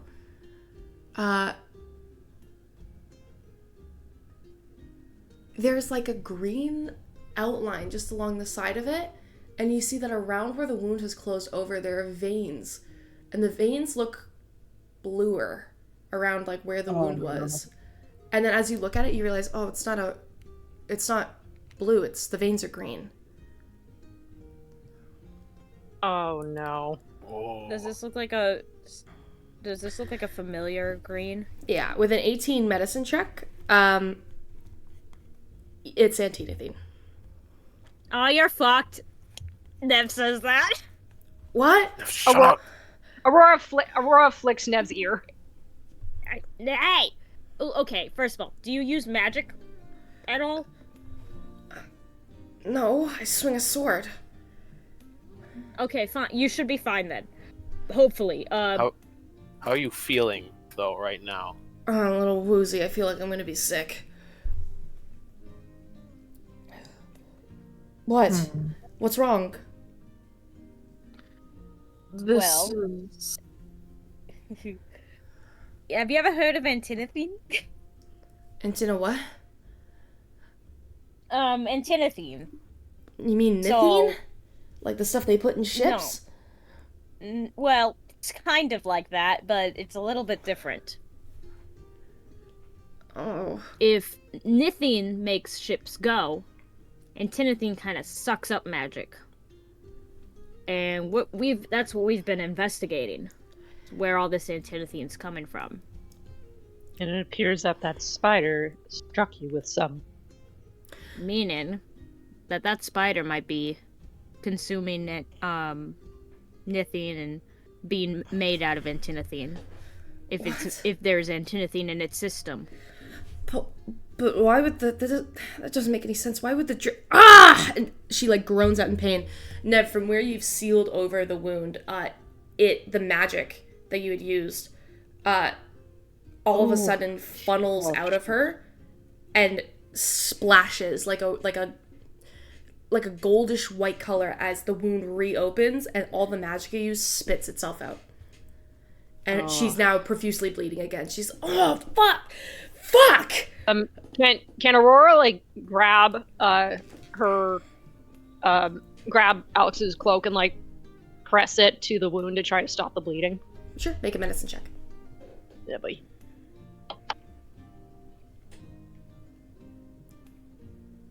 That was cocked. This is probably not good. That's an 11. 11. You are able to slow the bleeding, with the press, but she's seriously injured. Let's get you somewhere safe.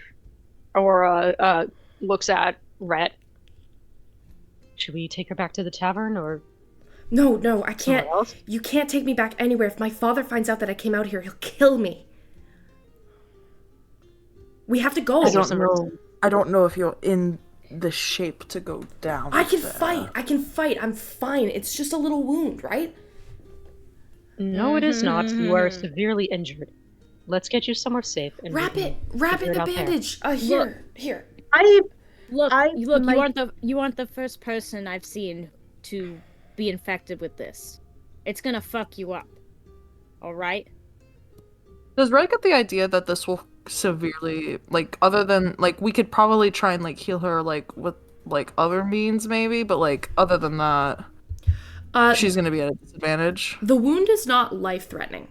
It is bad. But it's just bleeding. With the proper care, it's not life-threatening. You know that magic can't heal it, which means you're gonna have to use natural ways to stop the wound from bleeding. If you're able to do so, she should be fine. Rhett looks over to Glorb. You know how to make water. Do you know? I can bandage her up. Can I do a medicine check? For sure. Go ahead. Okay. Do I help at all, since I'm like currently applying pressure to the wound? Yeah, you can give assistance. I believe you also have a healer's kit, don't you, Glorb? If you don't, you should, and I'd be willing to give you one because you are a druid, and you would have access to natural healing magics like that. I don't think I have a healer's kit on me now. Okay, you go ahead and add a healer's kit, and if you'd like, you can expend a use of that healer's kit to just heal her up a bit. Okay. I was gonna say I had already rolled the medicine check when you said that, and I rolled 19 plus 4. So. Okay, so you rolled a 19 plus 4. Yeah. With the use of the healer's kit and the medicine check of a 19 plus 4, go ahead and roll a d8 for me. And then add your wisdom modifier. Okay. Okay. D8. 9 total. 9 total. Okay. She goes back up 9 hit points. You see the wound slowly close as you wrap bandages around it. It does close up. And and she seems okay. She kind of sits up. I'm fine. I'm fine. Didn't come all this way to turn back just at the sight of a spider.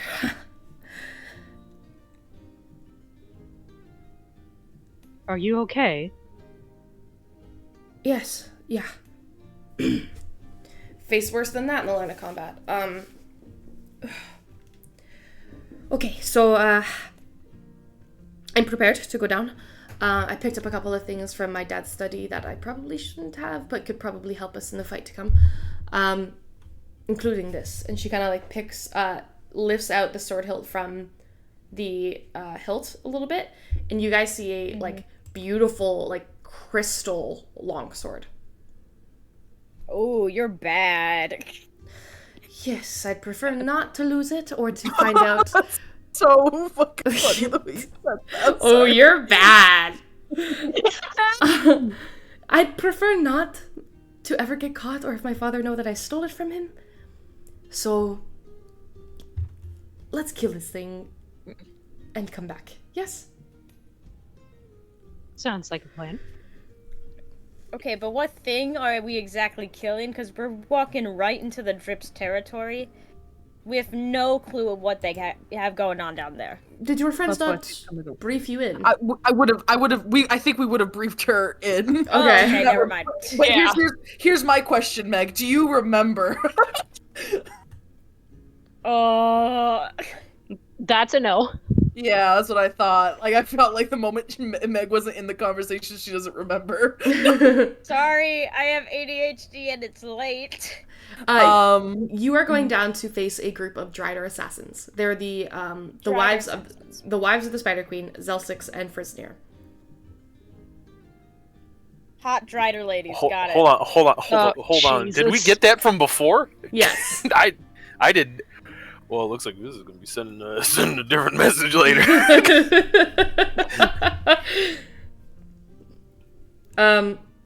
Again, the way that it was said, you don't know if wives of the Spider Queen implies that they are like mercenaries for the Spider Queen and are married, or if these are wives of the Spider Queen. It's a little loosey-goosey. Either way, Spider Queen is mentioned, so it's like, you can fudge the numbers a little bit. Either way, she's gonna be pissed if we kill her wives. Okay, so what are you all doing?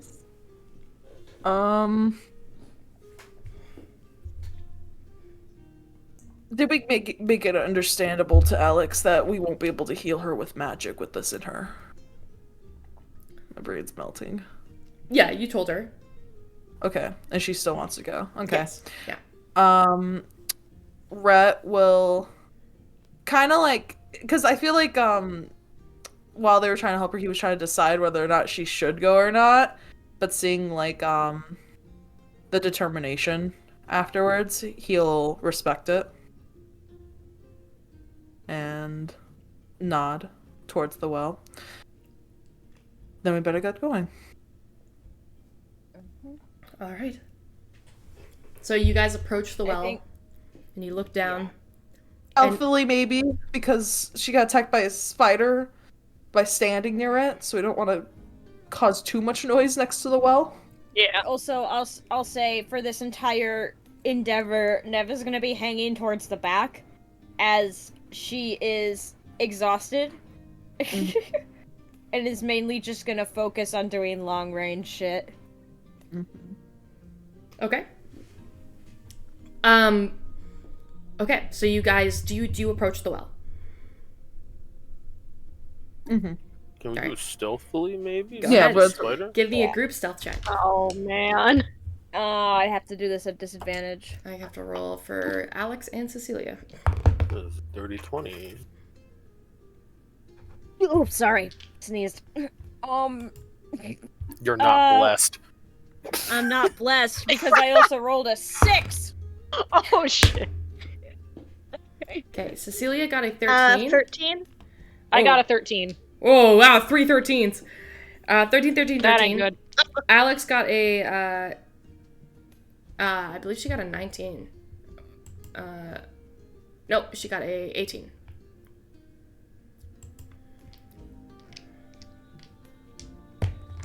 rest of you? Dirty 20. Dirty 20? Got a 6. 26 for Mirabelle. 26? 26. Holy, 46, 20. Jeez. holy 26. fuck. Mirabelle's gone. Correct. She's Mirabelle dipped. Did you say Her did you stealth say is insane. did you say 26 or 36?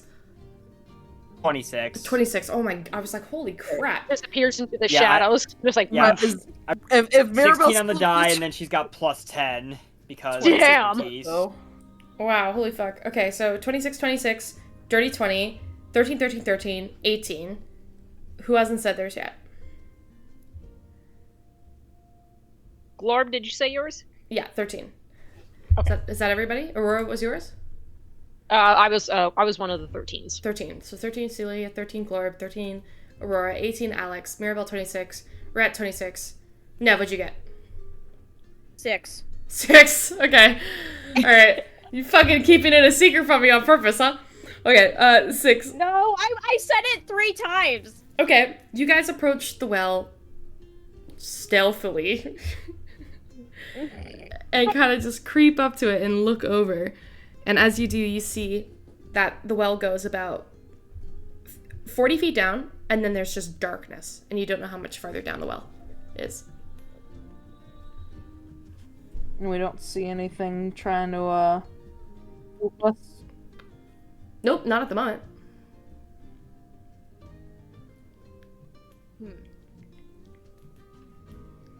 Can I cast Fairy Fire down the well? How far does Fairy Fire go? 60 feet, 60 and feet. it's a 20-foot cube. 60 feet, 20-foot cube. So you shoot it down 60 feet in a 20-foot cube. You see blue, pink, purple lights kind of illuminate the space. But it doesn't catch onto anything. And after a moment, it does vanish. Okay. So we do we see the bottom of the well? From there, you cast it 60 feet down, and then the well is 120 feet deep. Oh, shit. Oh. How the fuck did you get down there? I was actually about to ask, how are we getting down there? Yeah, you're in my mind. Well, Viz and Nev can get down there. Yeah. And I'm one a other frickin- person. I'm a freaking bowling ball. I'm gonna make impact when I land. I do have Featherfall. Oh, that's true, yeah. So did Cecilia originally. Yeah, I think Cecilia kind of also like had Featherfall. Cecilia kind of nods and goes, "I have Featherfall." Nev, Scary. Nev puts up her hand to like play rock paper scissors of who's gonna cast Featherfall. Okay. Cecilia puts her hand up. Rock paper scissors. What are we rolling? A fucking D20? Is it just rollies? Are we just gonna play rollies? Yeah, we'll Boulder just do cheers. rollies. Do it in Boulder real life. cheers. I don't have to roll disadvantage on this, right? No. This is rock paper scissors. You'll be fine. Just roll a D20. This is rollies. Just roll rollies. I rolled a 4, anyways. Oh yeah, you're casting Featherfall. Okay, Nev is gonna cast Featherfall. She doesn't need to cast it though on up to 5 falling creatures within range. Which is perfect because I think that's exactly because Cecilia, Rhett, Mirabelle, Aurora, Glorb, and Alex, And right? Alex. Yeah. Cool. So the rest So of you fly. Cecilia. So wait. So it's Cecilia, Glorb, Rhett, Aurora, Alex. Oh, I Mirabelle. miscounted. That's 6. yeah. Mirabelle, Oh, there's 6 of us who don't fly. One of you's got a hold of the other, then. Oh boy. That's not How- terrible. Who is the lightest of all of y'all who can't fly? Glorb and Aurora are definitely not the lightest. It's not going to be Alex I don't- either, I don't 'cause know, she's maybe wearing Glorb plate is. armor. You and I point at Mirabelle. Yeah, it's probably Mirabelle, to be honest. It's either Mirabelle or Cecilia. Mirabelle's wearing leather armor, so it might actually be Cecilia. Oh, it If actually he's is. I forgot. wearing How dress. how is how tall is Mirabelle? I have Mirabelle at 5'11". Oh yeah, it's Cecilia for sure. Cecilia is the lightest. How tall is Cecilia? She's 5'10", but she's a skinny little wizard. Her strength is 9. She's got no muscle mass. Well, luckily Nev has, again, one of the other strong people can probably carry her as they're falling down. I'm pretty sure that would work, right? Yeah, for sure. Okay, cool. So you all jump, and Nev casts Featherfall. Nev casts Featherfall. You each grab one of Cecilia's arms and slowly lower yourself down, and it gets darker and darker and darker and darker. And transparently, you guys can't see. Even if you have dark vision, dark vision only allows you to see 30 feet in front of you in dim light. This is pitch black. Nev does not have lights to cast, so someone... Immediately, Cecilia throws up her hands, and you see 4 little lights that kind of appear around you as she casts dancing lights. And Alex picks up her sword, and as she draws her sword, you guys see light illuminate from it. Anybody else want to cast a means of seeing? Is it enough for us to see with all that, or do we need more? You can see, but you can only see 40 feet in front of you. Viz will cast Featherfall. Featherfall.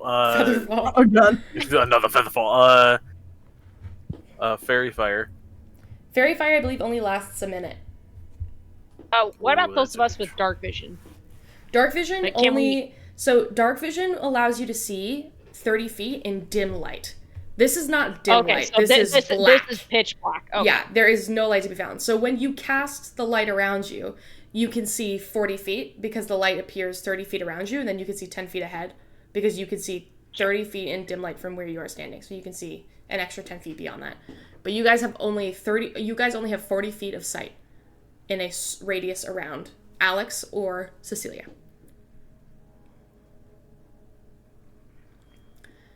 You hit the bottom of the well, and immediately, as Cecilia's feet touches the ground, the rest of you are feather falling. So you fall, you coast, and then as you touch the bottom, it stops, and you hit the ground. As you land on your feet, all of you hear the crunch, and you look down, and you see bones littered across the ground. Do they look human? Like... They do. Fun. Ahead of you, you see a giant hole that has been blown apart in this well. And it opens into the mouth of a massive cave.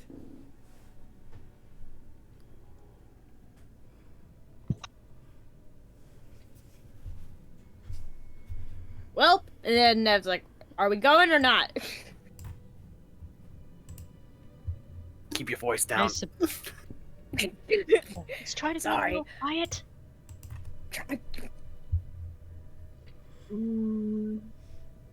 Can... Like, it's just, like, open mouth to a cave, that's it? Like, that we see? Mm-hmm. And it just goes straight.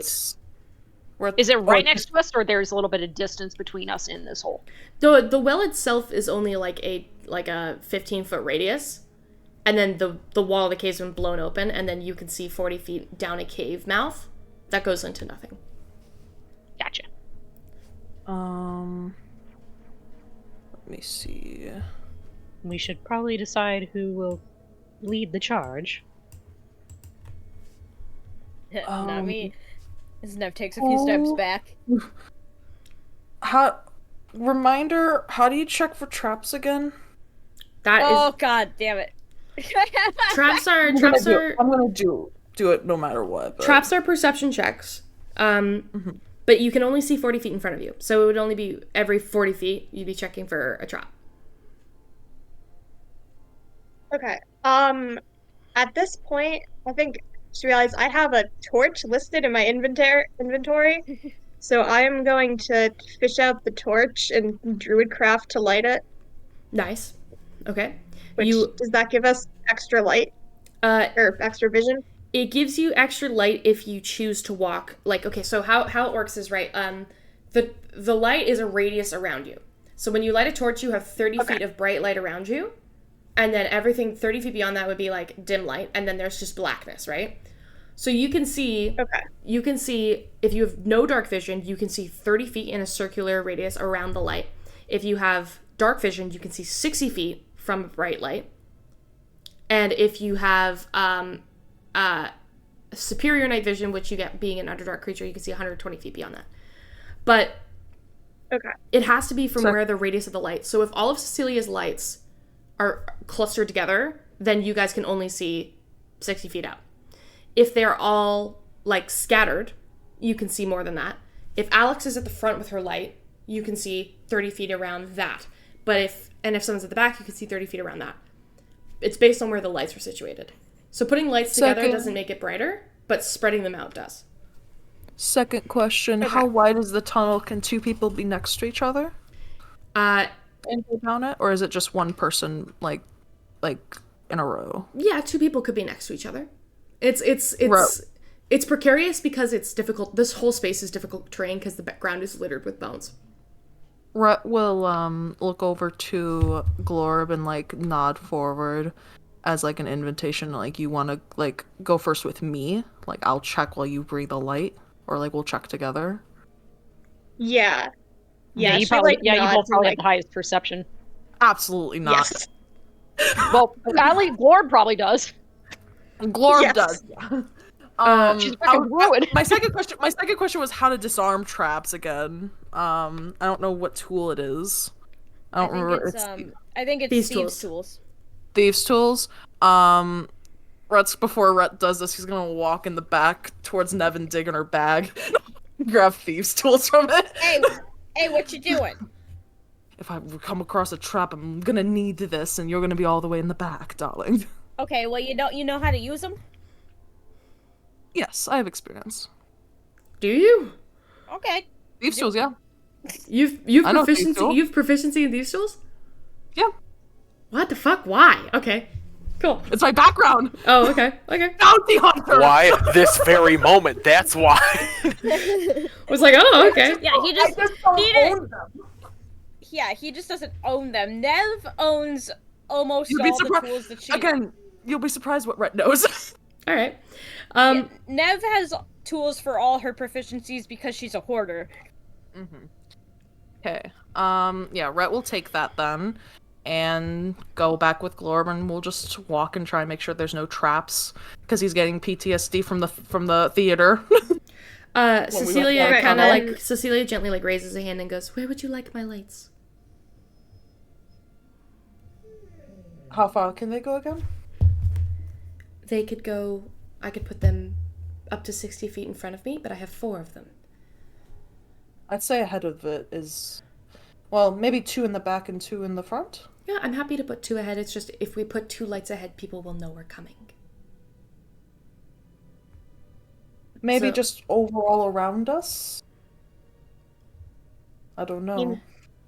Glorb kind of gestures to the torch and says, if we're trying to be... There's not much point in trying to be stealthy if we have any fire. Mm-hmm. Okay. And she just kind of puts one ahead. She puts one as far ahead as she can, and another ahead. So you guys can now see 120 feet in front of you. Okay. But you have no stealth. And then, well, how far can I see with that? So I could see the whole distance from that, You can see right? 120 feet in front of you. I will be able to see then if we're coming up towards something that might be an opening or a corner, right? Because of that? Yeah. Okay. You can see up to 120 feet ahead of you.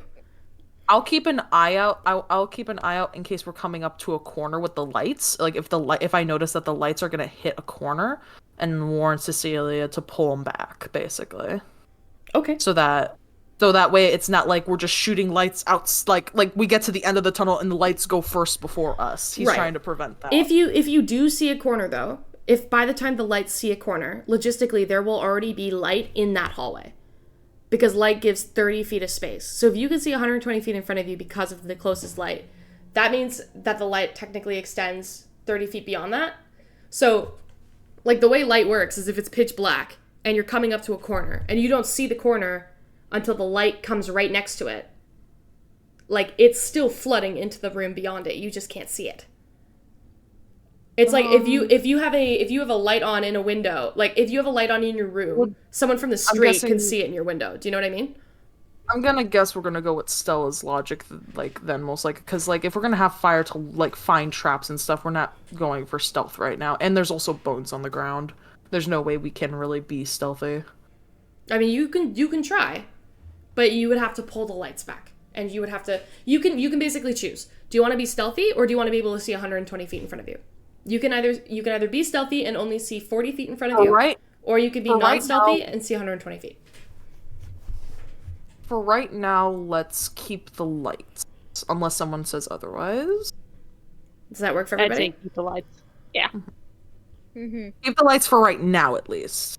If we get the sense that there might not be any traps, we'll go from there. Okay. Another thing you notice as you guys... Go ahead. Oh, no, I was... At some point, I want to do a perception and, like, look for traps, but you can finish. Sure. Mm-hmm. We'll do a passive trap perception as we're moving through here. So you two at the front, go ahead and make your perception check for traps. Okay. And we're making separate ones, or am I helping her? Both of you make separate checks. Because I'm like... Okay. Am I just doing a regular perception check? Yeah, both of you make a perception check, and this will be your passing perception modifier for traps. Okay. I got 10. I just have a question then. What is the difference between this and, like, just the passive perception score? Passive perception is for, like, things that you would notice out of the blue. Like, can you see that somebody's staring at you from across a room? Can you see that you're being watched? Can you see, Okay. It would usually be for traps as well, but because you're actively looking, rather than me relying on your perception score, you can have the opportunity to roll higher than your passive perception. Okay, well, I really didn't. So... What's your passive perception? My passive perception is a 19. Okay.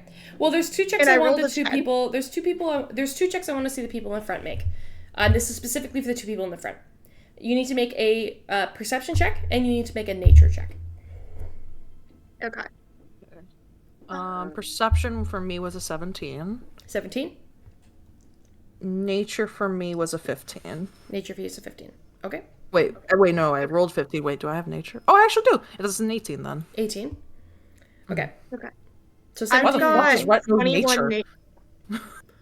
What'd you roll? I've got 21 nature. 21 nature. Okay.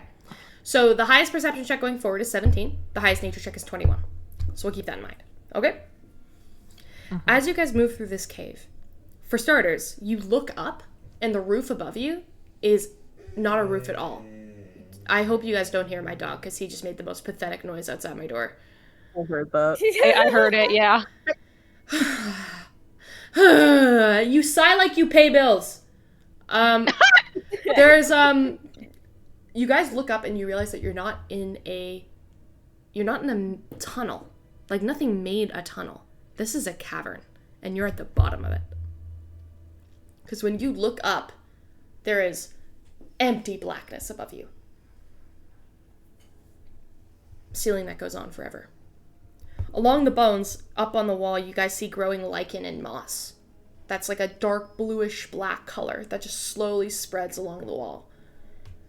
Glorb, as you put your hand out to just kind of look at it, it's nature, it's moss. You should feel familiar with it. You reach out to stand near it, and you immediately recoil your hand because it feels cold. There's a cold frost just kind of hovering near it. Unnaturally cold. Not a familiar warm sense of cold that comes with, like, the fall of snow in the winter. This is cold from the bottom of the ocean. And you kind of recoil your hand. What is the marching order? I was actually going to ask that. Is Aurora... Where would Alex go? Because Aurora would look at her and say, perhaps you should stay in the middle and I can take the back. To make sure nothing sneaks up on us. That's fine with me. I have the sword, so wherever we want light. Nev is also hanging out in the back just because, again, her speed is halved and, you know, she's like, I'm not getting in the mid. I'm not getting straight into the face first into the fight. So do we want to march 2 by 2? So we have Rhett and Glorb in the front, and then we have Alex and Cecilia second, and then Mirabelle. Do you want to be in front of them or do you want to be behind them?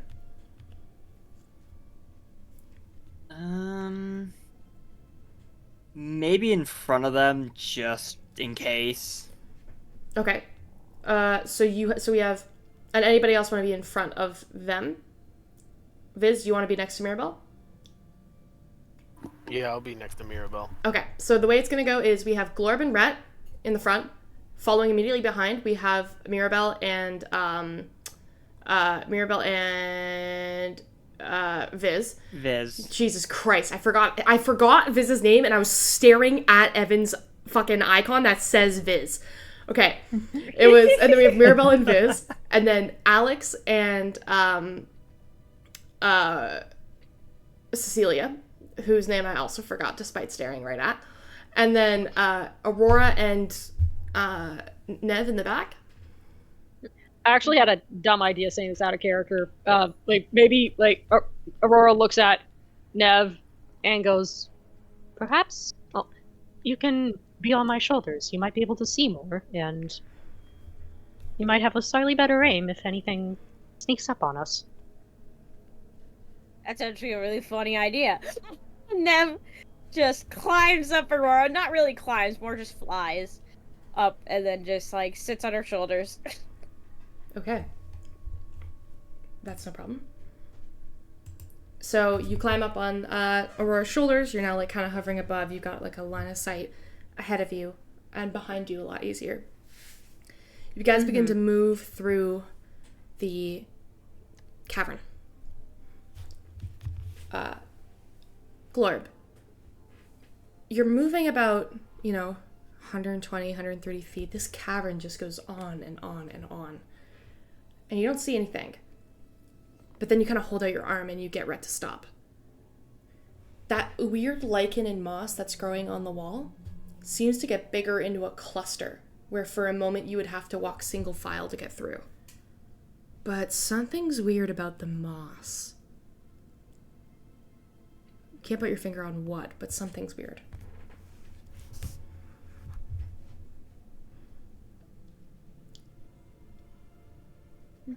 Don't touch the moss. Something is wrong with it. Can you tell what's wrong with it? I'm not sure.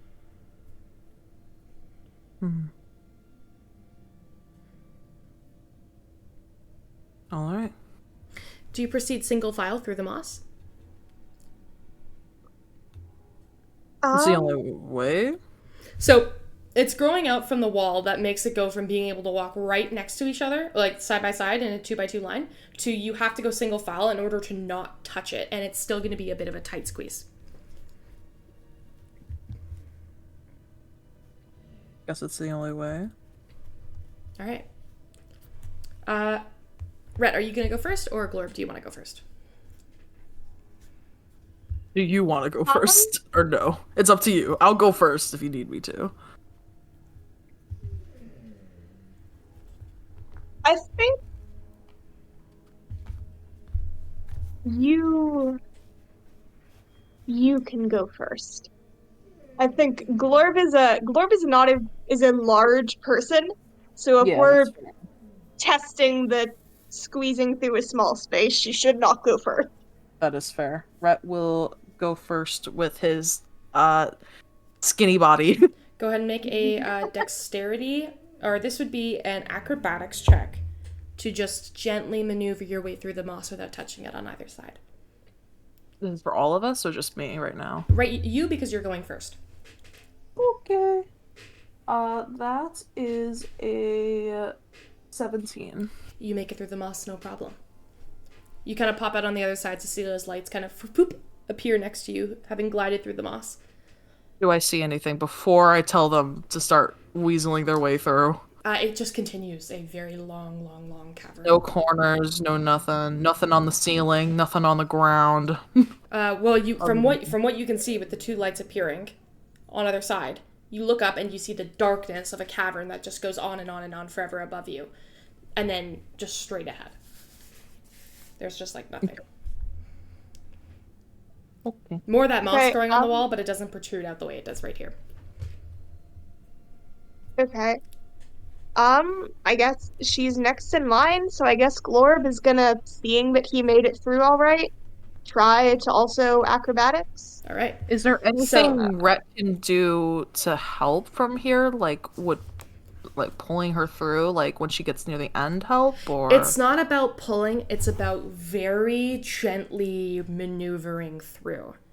This is like very much a lasers in a heist situation, where you have to dodge the lasers and kind of step over and under them in order to not agitate the moss. So I need everybody going through this to make a dexterity check, an acrobatics check, please. But if you are over 5'9", you do it with disadvantage. Oh God! I should have done it at. Should I have done it at disadvantage then? How tall are you? Are you not 5'9"? I'm 6 foot. I'm 6 foot. Oh, you're 6 foot. All right, yeah. Make it with disadvantage. Just roll again. Do I still have to roll with disadvantage because my exhaustion? Yes, you do. Oh, and Nev unconsciously made herself big. I rolled a 19 and a 20. All right. I don't remember. Oh yeah, because I put her on me. So I'm gonna go down the line. No, We'll start. I probably hopped off. We're gonna go down the line. Easier. I'll start with the actual order we're going in. So Rhett, did you still have a? I think last. What did I roll last time? It was a 17. 17, I think, or an 18 or. I rolled a 15 plus. What's the other acrobatics? 15 plus 4, so it's 19 now. You're fine. So then okay. So you're okay. You maneuver through just as fine as you did before. Glorb, what did you get for your roll? 11 total. 11 total. You begin to step through, and as you do, there's just a part where for a moment you begin to like duck your head, and you don't realize the moss is actually coming in on your other side, so your face touches the side of the moss, and you immediately feel like a burning sensation on the side of your face. You take... You're very lucky. You take 6 points of poison damage. Yeesh, okay. But you do eventually just maneuver through, and you're kind of rubbing the side of your face. It burns, it hurts. Next in that order would be Mirabelle and Viz, who I believe both make this check just as a straight roll. Yes, Viz is small. I mean, I told you Mirabelle's 5'11", so 5'11". Advantage. Why do I keep thinking you people are normal ass heights? You're not. Okay. Viz is not. Ooh. We're the tall people this time. Rolling at disadvantage, Mirabelle got a dirty 20. Dirty 20, you're okay. You move through unimpeded by the moss. Viz. Viz also gets a dirty 20. Dirty 20. You both kind of move your way through, no problem. I believe next in line is Cecilia and Alex, who I have to roll for. Cecilia's 5'10". She rolls with disadvantage. I love that you built this, the way you built this, not knowing our heights. Did I say if you're above 5'10", roll with disadvantage? I think you said 5'9". 5'9"? No, 5'9". 5'9". You specifically built this just for Nev and Viz. Yeah. To give them mercy. Well, I thought you got all the people. I thought all the people here were normal heights. I thought you were gonna be like 5'6", 5'7". You were not. You're 5'10". Shax, you're also the person that assumes that all teenagers are the same height. Well, I mean, because for a brief moment, a lot of them are. Okay. Cecilia is gonna roll at disadvantage. Is a acrobat. Yeah, she does not make it. She actually reaches out to balance herself and touches the moss with her hand. And you hear kind of like yelp. It's very unlike Cecilia. If she takes 10 points of poison damage, that's not good. Not that's really bad for her, yeah. And then Alex kind of like steadies her from the back and is going to make her check with disadvantage. Oh, she did. Oh, fuck. 17 on the first die, 2 on the second. She also touches the moss, trying to protect Cecilia, like instinctively. She also touches the moss. Holy fuck. Oh my god. That's 12 points of poison damage. Jesus Christ. She actually walks fully into it, and the side of her face burns, and you can actually see, like, bits of the skin immediately start peeling off, and her hand is, like, severely burned as she kind of pulls through and goes, let's not do that again. Let's try to not do that again. And, like, shakes her hand. Next. That would be Aurora and Nev. Nev, you're gonna have to get off Aurora's shoulders for this. Yeah, Nev hops off shoulders. And again, I rolled a 19 and I rolled a 20. Yep, you're fine. So... What about you, Aurora? So I rolled a 17 for the first one, and then a 13 for the second one, so I have an 18 total. You're okay. You creep through, you're all good. Nev's able to sit back on your shoulders once you get through, just fine. And most of you are able to go through no problem. Sweet. Okay, who was it that got burned really bad? Was it Alex? Alex, yeah. Alex and Cecilia both got, like, a really rough burn. Cecilia for 10 points, Alex for 12. Okay. Do not heal Alex everyone... with magic. Sorry. I'll say that because it's your first session. It's your first session. Do not heal Alex with magic. Yeah.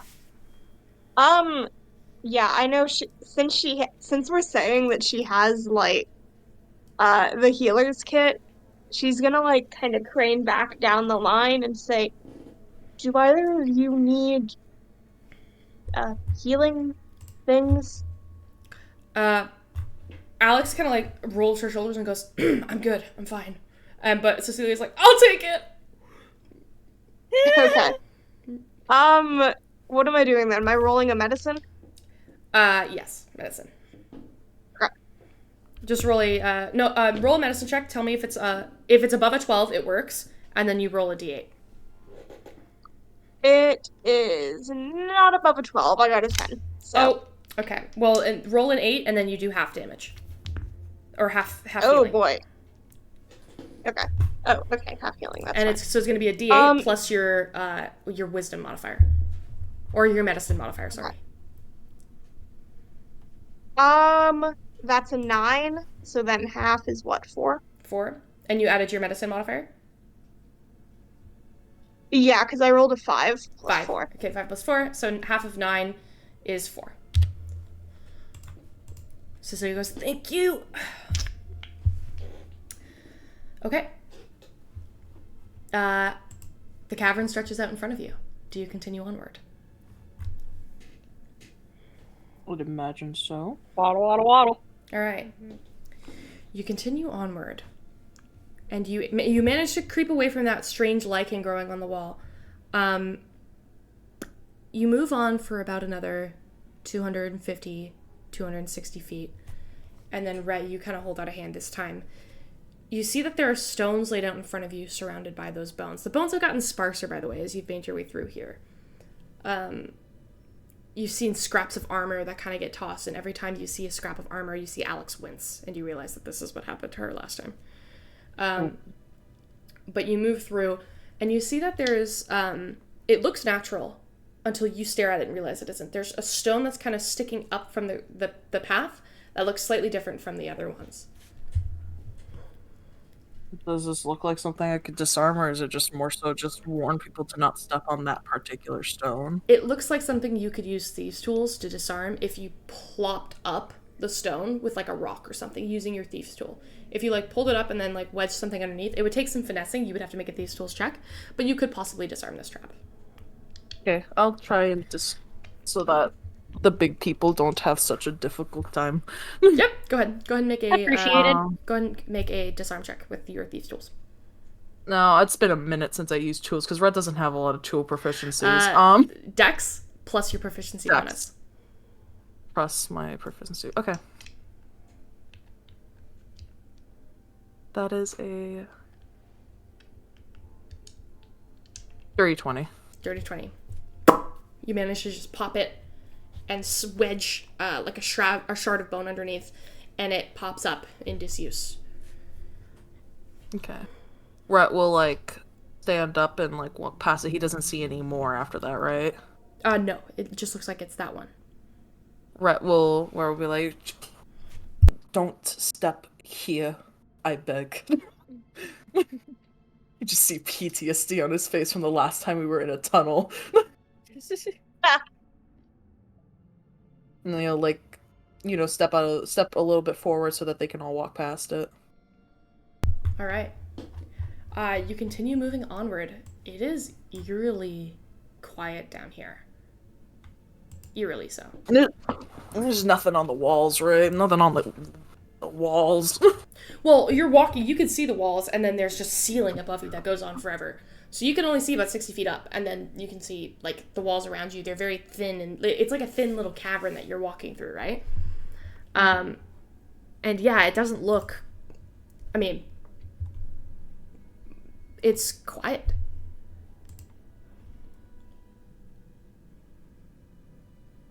How much noise are we making as we're walking? Like, are we still stepping on bones? I know that we're not aiming to be stealthy, but just like, are we making just kind of like you're not footsteps?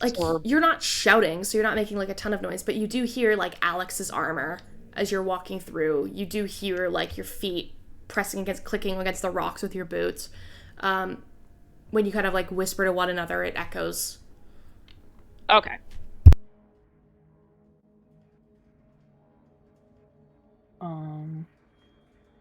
Okay, but we're not noticing anything at this point? No, not at this point. Roll again? Okay. So you continue onward. You begin moving through. As you do, Glorb, you're keeping an eye out on that moss. And then you kind of stop again as you look at, not the moss, but something next to the moss. You see these like weird little, like, almost looks like scratches in the wall.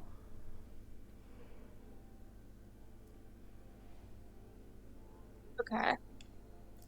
Is there anything I can do to try and like get a better look or identify them without touching anything? Make another nature check for me. Okay. Nature.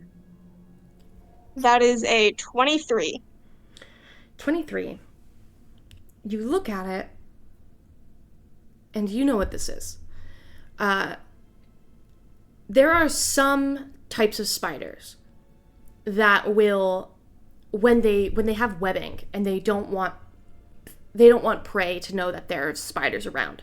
So what they'll do is they'll dislodge their own webbing from the spots on the wall that they've made them.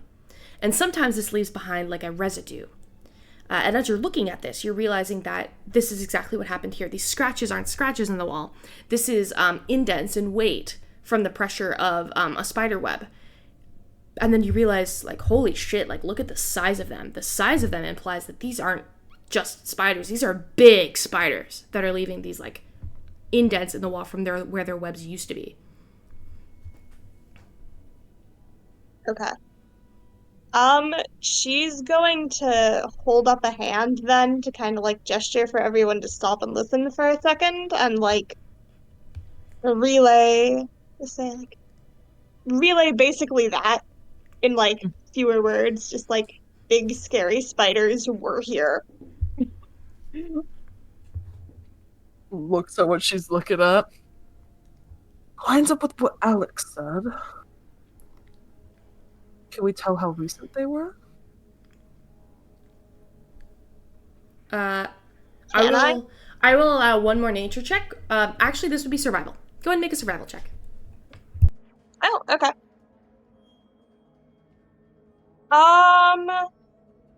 13. 13. There's something that's not sitting right to you. You think back on your knowledge about what you learned. Like, spiders will move their webs when they don't want prey to know that they're around. And they leave these scratches in the walls. And you have this moment where you're like, well, spiders that big, right? Like, it makes sense that they don't want, because they're huge. They gotta hide. And then you have this, like, chill kind of go over your back. If the spiders move their webs to hide from their prey, what does it mean that you don't see webs? Nev, I need you to make an athletics check. It's part of. Oh, why me? With a disadvantage, right? Mm-hmm. Athletics? Yes. 7. 7. Glorb, you're pondering this, and you're kind of like, that's weird, like, and you kind of turn and you're getting ready to explain this. Nev, you're currently sitting on the shoulders of Aurora, which puts you at about 12 feet up. And it's great because it gives you a really, really good vantage point of everything in front of you and behind you. But again, there is 60 feet above you pitch blackness. And I don't notice anything? It's pitch black up there. And in the... Oh, like my passive perception? Yes. Oh, damn. And in the quickest flash you've ever seen, you see a blue spider drop from the ceiling, wrap its legs around you, and then phase away. Nev is gone. Oh. That's where we're gonna end tonight's session. You just hear Baldur's Gate? God damn!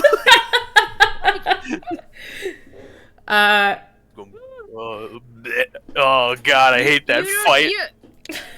You don't even hear Deb fully scream. You just hear. No, you all hear it. The spider drops, wraps its like body around you, and you feel like the clittering of like the mandibles close to your ear. You shout, scream, freak out as you would, and then you watch a jaunt, and like she disappears. Oh man, Jax, I know I said I was good when you messaged me earlier, but you were starting to trigger my arachnophobia. I'm sorry. I actually asked Wolf if we could fight spiders because I was like, I know that you hate spiders, so I need to know because I was like, yeah, no, I'm good. And you were describing, I was like, oh, fuck balls. Anyway. Oh boy. Welcome, Stella. Yeah. Welcome.